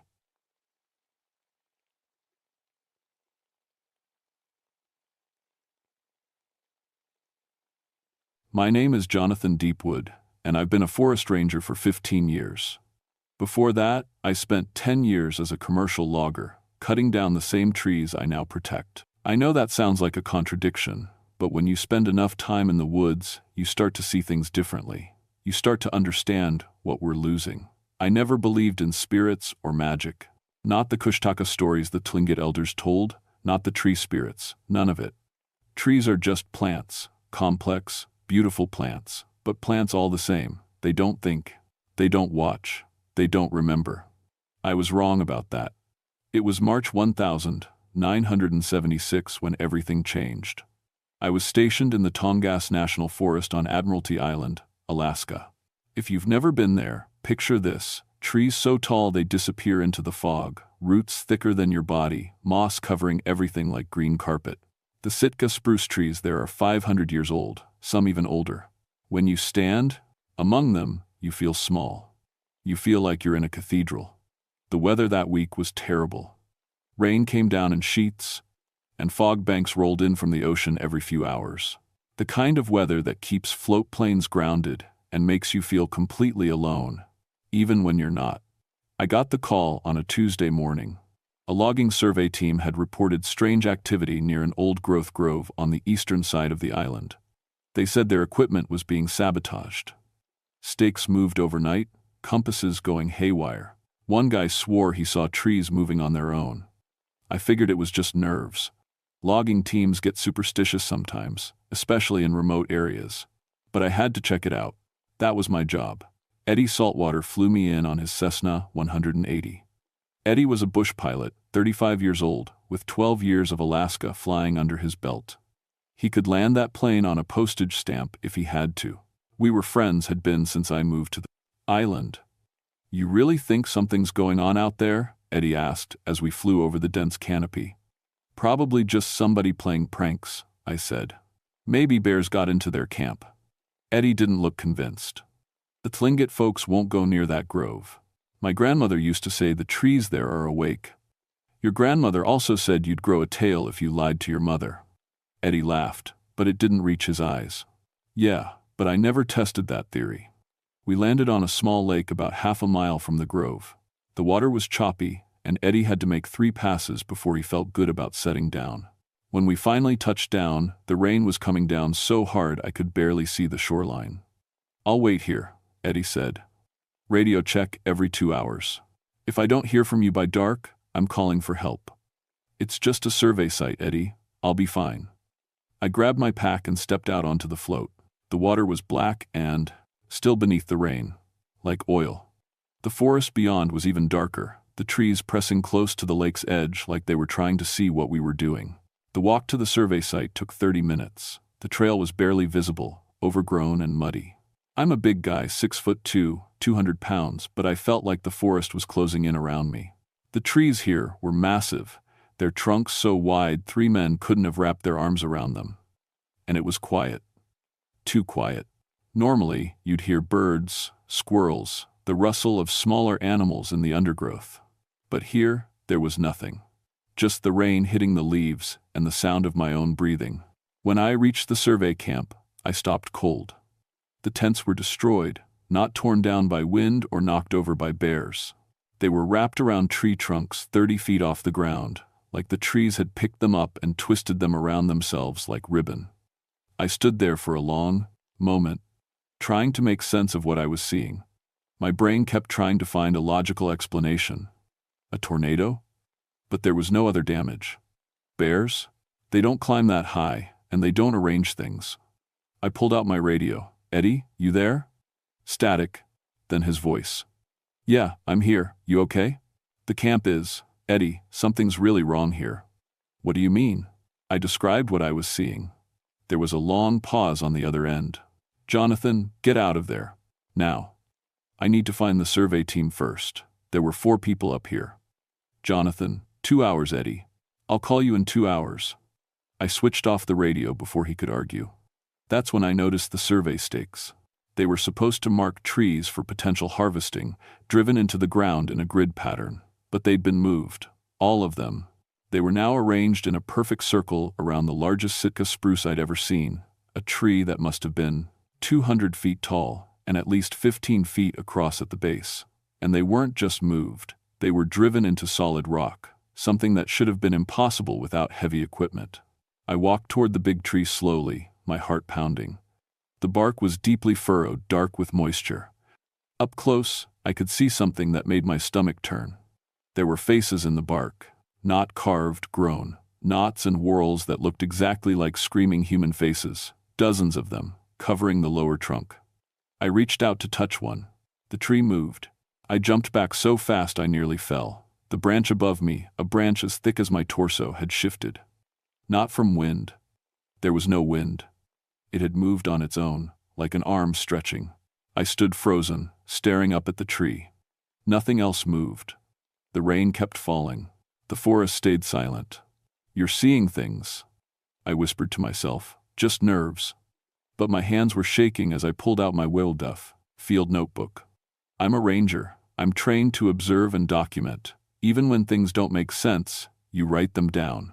I started walking the perimeter of the grove, taking notes. The trees here were arranged in a pattern, not the random spacing you'd expect in a natural forest. They formed concentric rings, all centered on the big spruce. And their roots, I knelt down and brushed away some moss. The roots weren't just intertwined, they were braided together, woven like rope, running in straight lines from tree to tree. In nature, roots spread randomly, searching for water and nutrients. These looked intentional, planned. I was so focused on the roots that I didn't notice the smell at first. When I did, it stopped me cold. It smelled like sap, but thicker, heavier, almost like blood. I looked up slowly. About 20 feet away, one of the smaller spruce trees, still 100 feet tall, was bleeding. Dark, red-brown liquid ran down its trunk in thick streams, pooling at its base. And in that pool, half submerged, was a chainsaw. I walked over carefully, like approaching a wounded animal. The chainsaw was relatively new, probably from the survey team. When I picked it up, the bar and chain were completely jam-packed with wood pulp so dense it had seized the mechanism solid. I'd been a logger for 10 years. I'd seen equipment fail in every way possible. But this was different. The wood pulp had been forced times into times the mechanism, like the tree had deliberately destroyed the saw. A sound made me spin around. It was soft, almost like a whisper, or like wind through leaves, except there was still no wind. The sound was coming from everywhere and nowhere, surrounding me. "Hello?" I called out. My voice sounded small in the vastness of the forest. The whispering stopped. Then, one by one, the trees around me began to creak. Not the normal creaking of wood settling. This was deliberate, rhythmic, like they were communicating. I backed toward the center of the grove, toward the big spruce. My rational mind was screaming that this couldn't be happening. Trees don't move. Trees don't make sounds on their own. But I couldn't deny what I was seeing and hearing. That's when I found the first body. Dr. Patricia Mossbank was lying at the base of the big spruce, unconscious but breathing.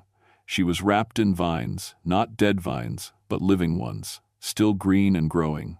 They were wound around her arms and legs, pinning her to the ground but not hurting her, almost like they were holding her. "Patricia."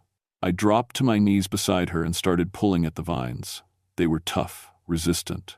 I had to use my knife to cut through them. Her eyes snapped open as soon as I freed her arms. She grabbed my wrist with surprising strength. "Don't," she gasped. "Don't cut any more trees. It makes them angry." "Patricia, what happened? Where's the rest of your team?" "Gone. Taken. The forest." "Jonathan, the forest is times alive, *, really alive.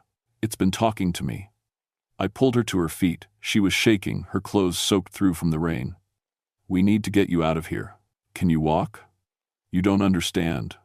She looked at me with wild eyes. "It's not just alive, it's intelligent.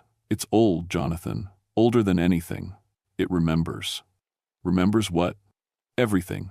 The logging camp in the 1,880 seconds. The men who tried to cut it down. It remembers how they screamed." A chill ran down my spine.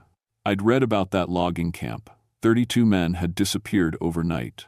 The official report said they'd been killed by a landslide, but the bodies were never found. "Patricia, you're in shock. We need to." The ground shook, not like an earthquake, like something underneath was moving. I looked down and saw the roots shifting, sliding over each other like snakes. The braided pattern was changing, rearranging itself. "It knows. You're here," Patricia whispered. "It knows what you used to do." "What I used to do?" "You were a logger. You cut down trees. It can smell it on you. It can feel it in your hands." The trees around us began to lean. Slowly, impossibly, they were bending toward us, branches reaching down like fingers. I grabbed Patricia's arm. "Run.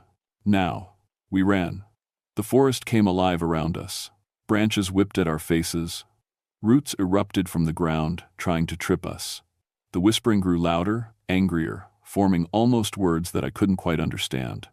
I pulled out my radio as we ran. "Eddie. Eddie, come in." Static then. "Jonathan, what's happening?" "Get the plane ready. We're coming in hot. What about the others?" I looked back. Through the trees, I could see the grove. The big spruce was moving now, really moving. Its branches were spreading wider, reaching out. And wrapped around those branches, suspended 30 feet in the air, were 3 bodies. The rest of Patricia's team. They weren't moving. "They're gone, Eddie. Just get ready to fly." We burst out of the tree line and ran for the lake. Behind us, I could hear trees falling, the enormous crash of wood hitting earth. But when I glanced back, I saw they weren't falling randomly. They were falling in a pattern, creating a barrier, trying to cut us off from the water. The float plane was where we'd left it, rocking gently in the rain-swept lake. Eddie was already in the cockpit, the engine running. We splashed into the water and swam for the plane. Patricia was struggling, her strength giving out. I grabbed her and pulled her along. We were 10 feet from the plane when something wrapped around my ankle. A root, thick as my arm, covered in moss. It had somehow extended from the shore into the water. It pulled tight, dragging me backward. "Jonathan!" Eddie was leaning out of the plane, reaching for us. I kicked hard with my free leg, trying to break free, but the root only tightened. More roots were sliding into the water now, moving like tentacles. One wrapped around Patricia's waist. I still had my knife. I pulled it out and started sawing at the root around my ankle. The blade bit into the wood, and immediately that smell hit me again, thick, cloying, like blood and sap mixed together. The root loosened slightly, just enough for me to pull free. I grabbed Patricia and half swam, half dragged her to the plane. Eddie pulled her in, then reached for me. That's when the trees at the shore began to fall, not away from us, toward us. 3 massive Sitka spruce, each over 100 feet tall, toppling forward in perfect synchronization. If they hit the water where we were, the waves alone would swamp the plane. "Go!" I screamed at Eddie. "Go now!" Eddie didn't hesitate. The engine roared, and the plane started moving. Slowly at first, too slowly. I was hanging onto the float, my legs still in the water, watching those enormous trees fall toward us. The first tree hit the water 50 feet behind us with a crash like thunder. The wave lifted the plane, nearly flipping us. Eddie fought the controls, increasing speed, trying to get us airborne. The second tree fell closer, 30 feet. The wave was bigger this time, and I lost my grip on the float. I went under, the cold water shocking my system. When I surfaced, the plane was 10 feet away and moving fast. I swam harder than I've ever swum in my life. Eddie had slowed the plane as much as he dared. Patricia was leaning out, her hands stretched toward me. I reached up and our fingers touched, then locked. She pulled, Eddie kept the plane steady, and somehow I got myself up onto the float and through the door. The third tree fell, as we lifted off. It hit exactly where we'd been seconds before, its branches reaching up as if trying to grab us from the air. We climbed fast, banking away from the island. I looked down and saw something that will haunt me forever. The entire grove was moving, hundreds of trees, all bending, all reaching toward us. And in the center, that enormous spruce stood taller than all the others, its branches spread wide like arms. For just a moment, I swear I could see a face in its trunk. An old face, ancient and angry and patient. Then the fog rolled in and swallowed everything. We didn't speak during the flight back to Juneau. Patricia sat in the back, staring at nothing, occasionally muttering to herself. Eddie kept checking the instruments like he didn't trust them. I couldn't stop shaking. When we landed, there were already people waiting. Word had gotten out that a survey team was missing. Park Service officials, local police, a couple of Coast Guard guys. I gave my report. I told them what I'd seen, trying to make it sound rational.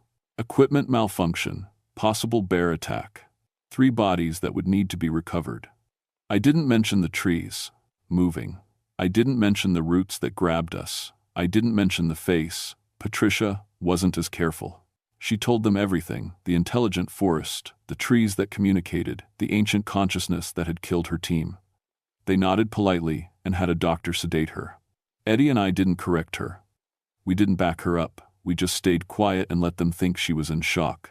But that night, in the hotel bar, Eddie leaned close and whispered, "It was real, wasn't it? What we saw." "Yeah," I said, "it was real." "What are we going to do?" "Nothing. Who would believe us?" Eddie took a long drink. "They're going to send a recovery team out there." I'd been thinking the same thing. "I know. We have to warn them." "Warn them about what? That the trees are alive and angry? They'll think we're crazy. So we just let them go?" I didn't have an answer for that. The recovery team went out 2 days later. 6 men, all experienced in wilderness recovery.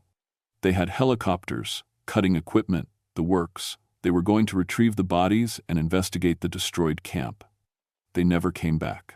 The helicopter returned to Juneau with a panicked crew who reported that their landing zone had been compromised. Trees had fallen across it while they were in the air, making it impossible to land. When they'd tried to find an alternate spot, every clearing they approached became blocked within minutes. The pilot said it looked like the forest was defending itself. A second team was sent, then a third. Each time, the same thing happened. The forest wouldn't let them in. After 2 weeks, the official word came down from the Park Service. The area was being designated as environmentally critical habitat. All logging permits for that section of Admiralty Island were denied. The grove would be left completely alone. I knew what that really meant. Someone higher up understood what was happening. Someone had made the decision that some places were better left untouched. Patricia was released from the hospital after a week. She quit the Forest Service and moved to Oregon. Last I heard, she teaches botany at a community college and refuses to go hiking. Eddie kept flying, but he never went back to that side of the island. Give that grove a wide berth, he'd tell other pilots. Trust me on this. As for me, I stayed on as a ranger. But something changed after that day. I started hearing things in the forest that I'd never noticed before. Not words, exactly, more like whispers, feelings. The trees seemed to lean toward me when I walked past, their branches moving in ways that had nothing to do with wind. And I started to understand what Patricia had tried to tell me. The forest times was times conscious, not in the way humans are conscious, but in its own ancient way. It remembered everything, every tree that had been cut down, every forest that had been destroyed, every mountain that had been stripped bare. It was angry, and it was patient. I became a different kind of ranger after that, not just someone who managed the forest, someone who protected it. I found myself standing in the way of logging operations, filing complaints, making noise. Other rangers thought I'd gone radical. Maybe I had. But I'd seen what happens when you push the forest too far. 3 months after the incident, I got a call from a Tlingit elder named Samuel Whitewater. He'd heard about what happened at the Grove and wanted to talk. We met at his home in Angoon, a small fishing village on the western side of the island. Samuel was in his 80s, his face weathered like driftwood, his eyes sharp and knowing. "You saw it," he said. "It wasn't a question." "Yes. And you survived. That means it let you live." "Why would it do that?" Samuel poured us both coffee. "That grove has been there for over 1,000 years. It was old when My ancestors first came to this island. They called it Times Kate Shah. Times in our language, the knowing forest. Knowing? It knows things, remembers things. My grandfather told me stories passed down for generations. That forest has protected itself many times. The first white men who tried to log it in the 1,880 seconds, they all disappeared. Just like your survey team, just like the recovery crews. The official report said landslide. Samuel smiled sadly. The government always finds official explanations, but the people who live here, we know the truth. That forest is alive in a way most people don't understand. It's connected every tree, every root, every bit of fungus in the soil. All one organism, thinking, remembering. That's impossible, is it? You saw it move, you felt it pull you down, you heard it whisper. What's impossible about that? I didn't have an answer. Samuel leaned forward. The forest let you live because it recognized something in you. You used to cut down trees, yes, but you stopped, you changed, it could feel that change. You're saying it? Forgave me? No.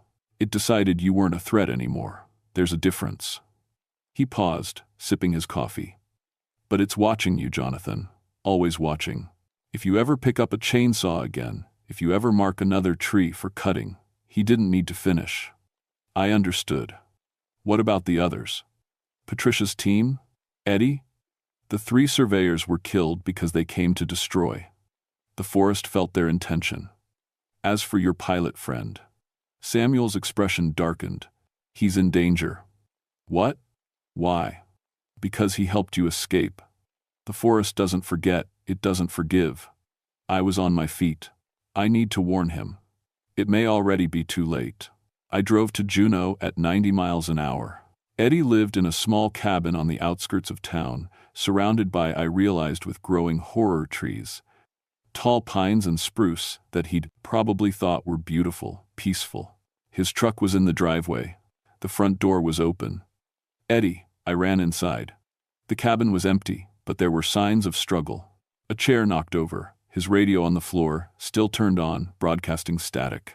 I ran back outside and stopped cold. The trees around his cabin had moved. I'd been there dozens of times before, and I knew their positions. They'd been at least 20 feet from the house on all sides. Now they pressed right up against it, their branches covering the windows, their roots buckling the foundation. And they were still moving. Eddie. I screamed his name, running around the cabin. Where are you? A sound came from above. I looked up. Eddie was in the trees. 30 feet up, wrapped in branches that held him suspended like the survey team had been held. But unlike them, he was still alive. His eyes were open, staring down at me. Jonathan, he whispered. His voice was barely audible. I can hear them. They're talking to me. Hold on, I'll get you down.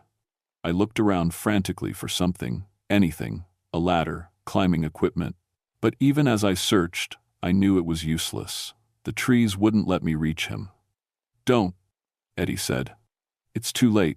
They've already decided. Decided what? That I'm guilty, that I helped destroy them. All those flights over the forest, all those logging crews I carried. They remember every tree that was cut down because of me. That wasn't your fault. You were just doing your job. Eddie smiled, and it was the saddest thing I'd ever seen. Tell my grandmother I'm sorry. Tell her she was right about the trees being awake. The branches tightened. Eddie? No. A massive cedar, I don't know where it came from. Maybe it had always been there and I just hadn't seen it, began to lean. Slowly, deliberately, it fell toward Eddie's suspended body.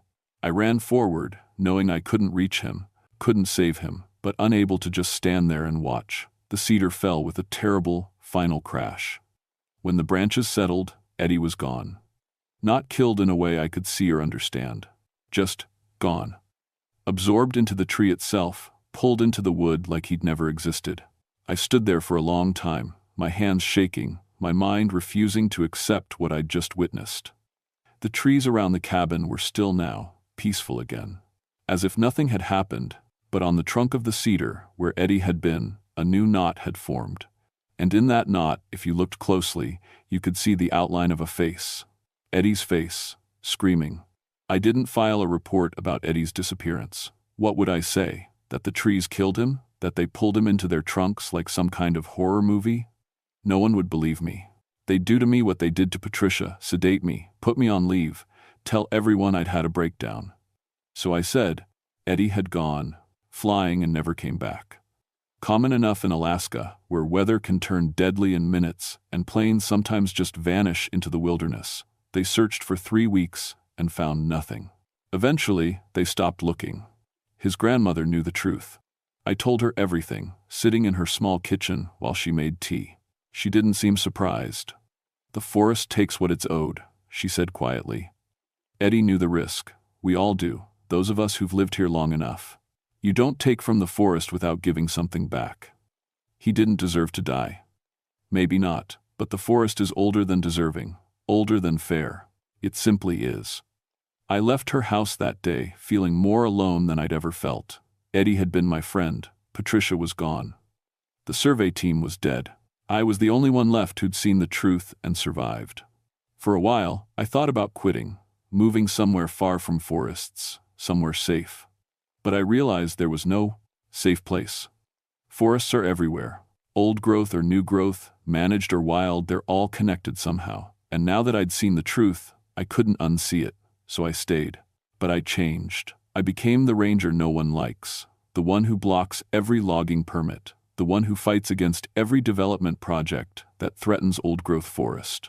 Other rangers think I'm extreme. The logging companies have filed complaints about me. My supervisor has suggested I might be better suited to a different position. But I don't care, because I understand now what I didn't understand before. The forests are watching, they're listening, they're waiting, and they remember. It's been almost 2 years now since that day at the Grove. I still hear the whispers when I walk through the forest. Sometimes I'll put my hand on a tree trunk and feel something, not quite a heartbeat, but a pulse. A consciousness. Ancient and vast, flowing through the wood. The old growth groves across Alaska have become places no one wants to log anymore. Oh, they'll give official reasons, environmental concerns, habitat protection, cultural significance. But I've talked to the loggers. They know.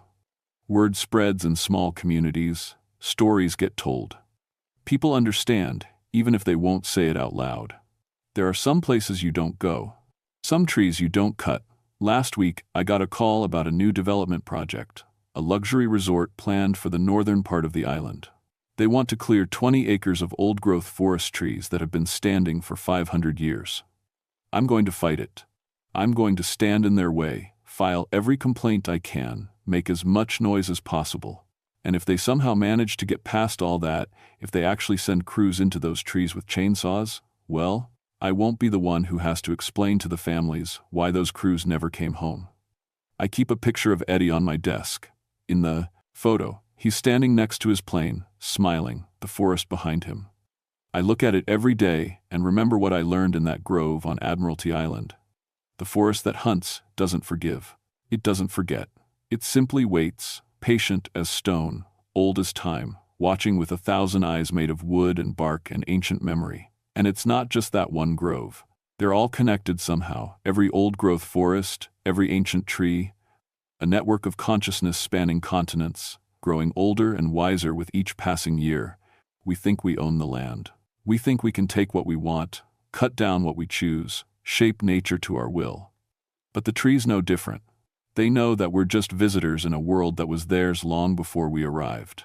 And they're willing to wait, season after season, year after year, until the day we finally understand that some debts must be paid. I think about that a lot when I'm alone in the forest.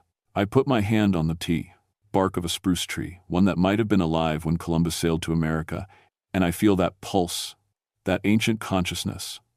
I'm sorry, I whisper, for what I did, for what we've all done.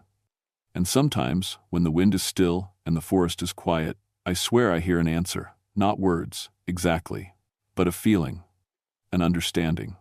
The forest knows I'm trying to make things right.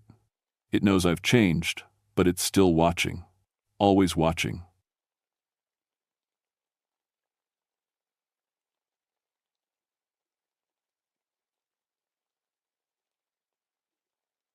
My name is Rebecca Tidecaller, and I've been a park ranger at Kenai Fjords for 12 years. Before that, I was a Navy diver. I know the ocean. I know what lives in it, what moves through it, what dies in it. I've pulled bodies from the water. I've rescued seals tangled in fishing line. I've dove deeper than most people will ever go. I never believed in Kalupalik. My grandmother told me stories when I was little about creatures that lived in the deep water, human-like things with gills and webbed hands that pulled people under. I always thought they were just walruses, maybe aggressive leopard seals. The ocean is scary enough without making up monsters. That was before November 1983. Resurrection Bay sits at the edge of Kenai Fjords National Park, surrounded by glaciers that drop ice into water 900 feet deep. The fjord is so cold, your body would shut down in minutes without a dry suit. In November, pack ice starts forming. The days get short. Most of the tour boats stop running. I live in a cabin 20 minutes by boat from the nearest town. My partner Sarah and I keep 2 rescue dogs and a radio that connects us to the Coast Guard station. The water is our highway. The storms are our weather reports. We know this place. On November 3rd, I got a call at 4 in the morning. Rebecca, this is Coast Guard Seward. We need you on the water. Fishing vessel Times Northern Catch Times reported 2 crew members missing. Captain says they were pulled underwater. I sat up, already reaching for my clothes. Pulled underwater? What does that mean? Captain's not making much sense, says something grabbed them. We're sending a boat, but you know these waters better than anyone. I did. I'd been diving these fjords since I was 23. I knew every current, every drop-off, every place where the bottom suddenly disappeared into black nothing. I'll be there in 40 minutes, I said. Sarah was already up, putting on coffee. She's a Marine. Biologist. Studies whale communication. She gave me that look, the one that says, "Times be careful, times without words." Just a recovery dive, I told her. Probably fell overboard in rough seas. But my stomach felt tight. Something about the Coast Guard operator's voice. The way he said, "Captain's not making much sense." The water was flat calm when I launched my boat. That was the first strange thing. November in Alaska means storms. But the bay looked like dark glass, not a ripple. The kind of stillness that makes you nervous. I found the Times Northern Catch Times anchored 3 miles out, right over one of the deepest parts of the bay. The Coast Guard cutter was already there, lights cutting through the pre-dawn darkness. Captain Mike Seaworthy stood on deck, looking like he'd aged 10 years overnight. His hands shook when he lit a cigarette. "They were pulling in nets," he said. "Jenny and Carlos. Good crew. Been fishing with me for 5 years." "What happened?" I asked, pulling on my dry suit. "Something cut the nets, clean cuts, like scissors. Jenny went to check them and Carlos went to help her. I heard her scream. When I got there, Carlos was leaning over the rail, and then something pulled him. Fast. He didn't even have time to grab anything, just gone." "Did you see what it was?" His eyes met mine. I saw a hand, a big hand with webbed fingers. "That's crazy, right? The cold, the dark." I was seeing things. I wanted to agree with him. Tell him yes, it was the cold and dark. But my grandmother's voice was in my head. Asterisk. The Kalupalik live in the deepest waters. They don't like boats. They don't like nets. Asterisk, show me where, I said. The nets were still in the water, what was left of them. I leaned over the rail with a flashlight. The cuts were clean. Too clean. Not torn like a propeller would do, not chewed like a shark. Cut in straight lines. "That's not normal," Tom Deepcurrent said. He was the Coast Guard dive master, my backup for the search. Good guy, former commercial diver. "What makes cuts like that?" "I don't know," I said, but I was lying. I knew the stories. Kalupalik had claws like knives. We dove at first light. The water in Resurrection Bay is never clear, but that morning it felt darker than usual. My dive light barely cut 10 feet. Tom stayed close to me as we descended along the anchor chain. At 60 feet, I saw the first net. It hung in the water like a ghost, swaying in a current that shouldn't exist. We were in a dead zone, protected by the bay. There shouldn't be any current. I signaled Tom, and we swam closer. The net had been cut in a pattern, geometric, deliberate, not random. Someone or something had carefully sliced it into sections. My radio crackled. "Rebecca, you seeing this?" "Yeah," I said. This wasn't an accident. We kept descending. At 200 feet, I saw movement below us, Something big, moving fast. Too fast for a seal. Too big for a fish. Tom, did you? I saw it, he said. His voice was tight. We were at the edge of our safe depth, much deeper, and we'd need to decompress on the way up. But I could see something on the bottom now, caught in the ship's spotlight from above. Metal. Equipment. That's a dive tank, Tom said. Carlos's tank. We dropped to 300 feet. The pressure made my ears ache even through the equalization. The tank lay on a rock ledge, the regulator still attached. No body. That's when I saw the scratches on the rock face. Long gouges, 4 parallel lines, like claw marks, but bigger than any bear. And they went down, straight down into a crack in the rock that disappeared into darkness. We need to go back up, I said. Agreed, Tom said, but he was looking at something past me. His eyes were wide behind his mask. I turned. It was there, about 50 feet away, watching us. My brain tried to make it something normal. A seal, I thought, just a big seal. But seals don't have hands. It was 8 feet long, maybe more. The body was human-like but covered in scales that caught my dive light and reflected it back green. The face was almost human, nose, eyes, mouth, but the eyes were too big and completely black. Gills opened and closed on its neck. Its hands ended in webbed fingers with claws at least 3 inches long. It tilted its head, studying us. Then it opened its mouth. I saw rows of teeth, sharp and pointed, like a shark's. Rebecca, Tom whispered. Rebecca, what is that? Go, I said. Go now. We started ascending, following protocol, keeping our speed controlled even though everything in me wanted to bolt for the surface. You can't rush from 300 feet. The pressure change will kill you faster than any creature. I looked down once. It was following us, staying just at the edge of my light. Not attacking, just watching. Waiting. At 100 feet, it disappeared. We broke the surface, and the Coast Guard crew pulled us up. I was shaking so hard I could barely hold the ladder. Did you find them? Captain Mike asked. Found Carlos's tank, Tom said. He looked at me. Did that really just happen? I don't know what we saw. I lied. But I did know. My grandmother's stories weren't stories. The Kalupalik were real. That afternoon, 3 more fishing boats reported crew missing, all of them in deep water, all of them describing the same thing, webbed hands, something pulling them down, too strong to fight. The Coast Guard shut down fishing in the bay. They called it a safety precaution. Equipment failure, they said, unusual currents. But I knew better. Tom and I met that evening at the Coast Guard station. We spread out depth charts on the table. Look, he said, pointing. All the disappearances are in the deepest parts of the bay. 600 feet or more. There's a pattern, I said. They're protecting something. Protecting what? I traced a line on the chart. There's a canyon system down there. My grandmother told me about it. The Aleut people used to leave offerings there. They said it was sacred water. You think that's where they live? I think that's where we're not supposed to go. Tom's radio crackled. All units, we have another situation. Commercial dive boat times, Sea Explorer times is not responding to radio calls. Last known position near Ayalik Bay. We looked at each other. That's right over the canyon, I said. The Times Sea Explorer Times was a research vessel. 3 crew, all experienced divers. They'd been doing a geological survey of the canyon system. We found the boat at sunset, drifting. No one on board. The engines were still running.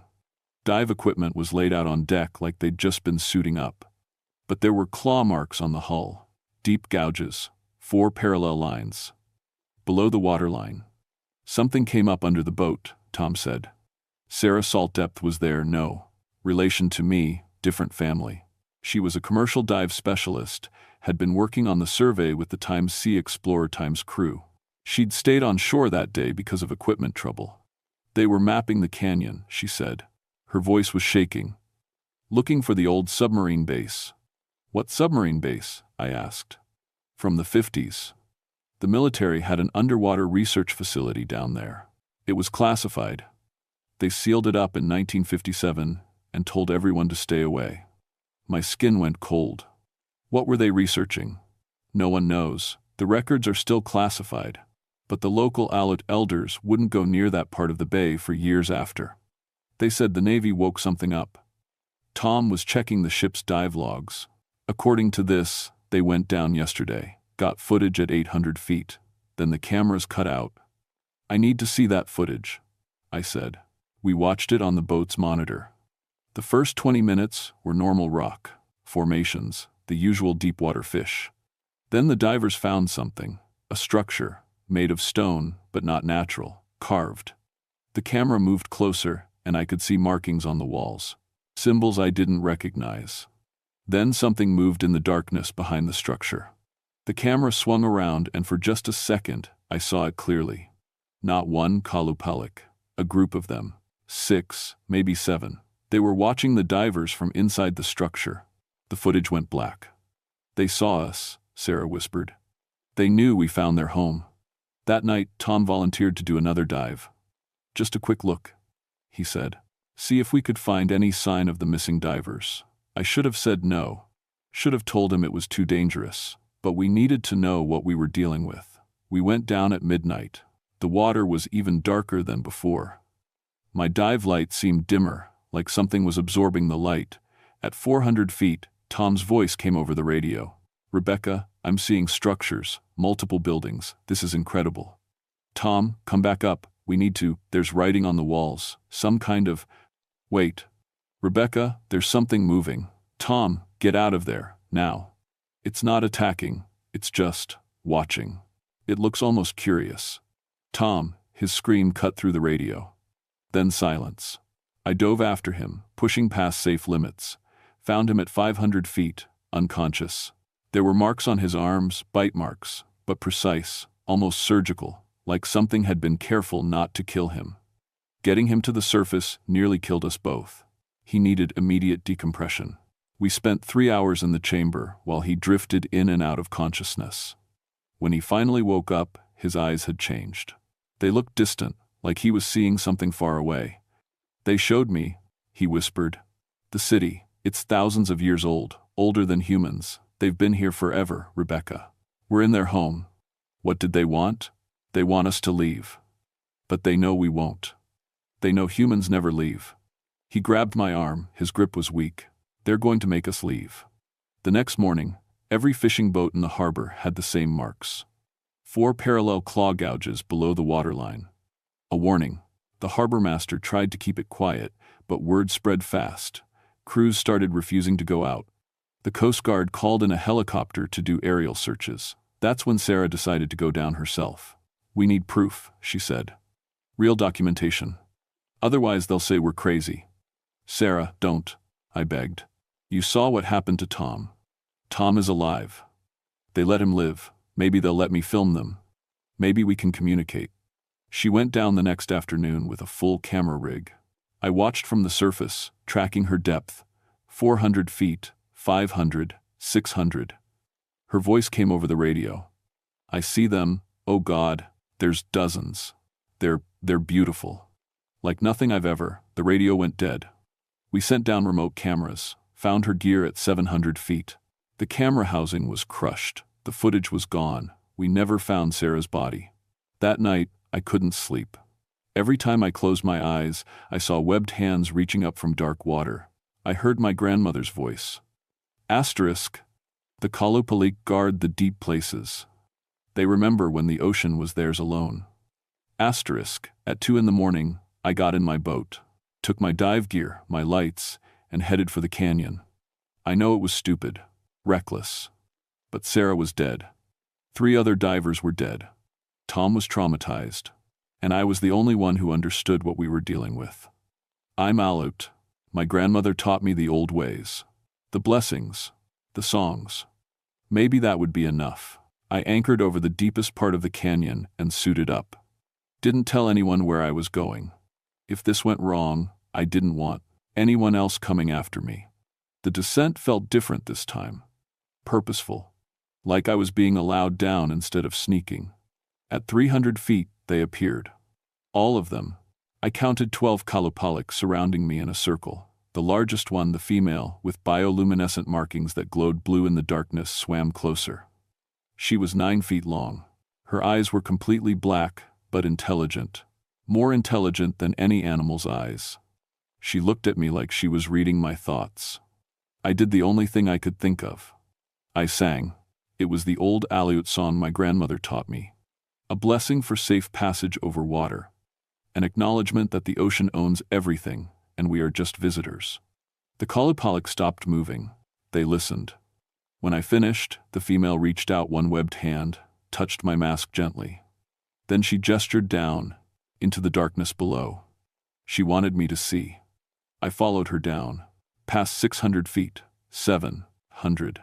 My depth gauge was screaming warnings. I was way beyond safe limits. The structures came into view, not buildings, a city, carved from the rock itself, ancient beyond measure. Symbols covered every surface.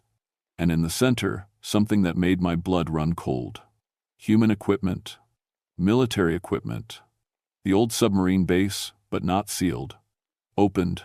And inside, evidence of experiments. Tanks that had held Kalupalik, dissection tables, research notes sealed in waterproof containers.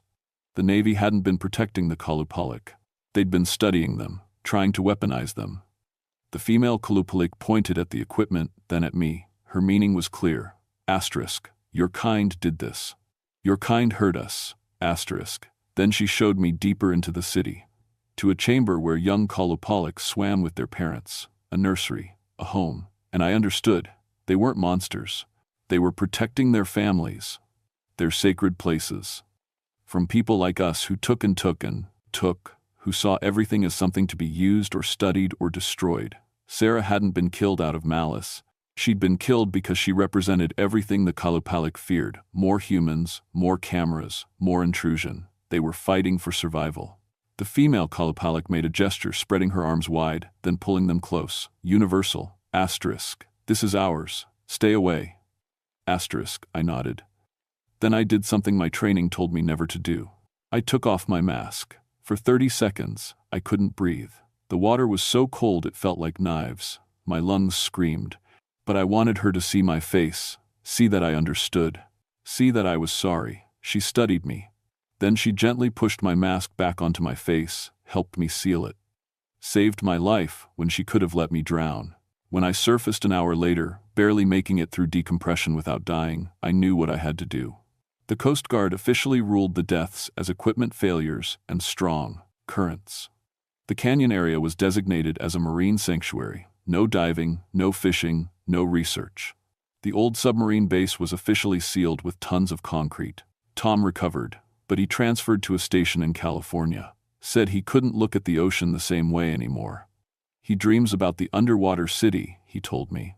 Dreams about the Kalupalik singing in languages older than human words.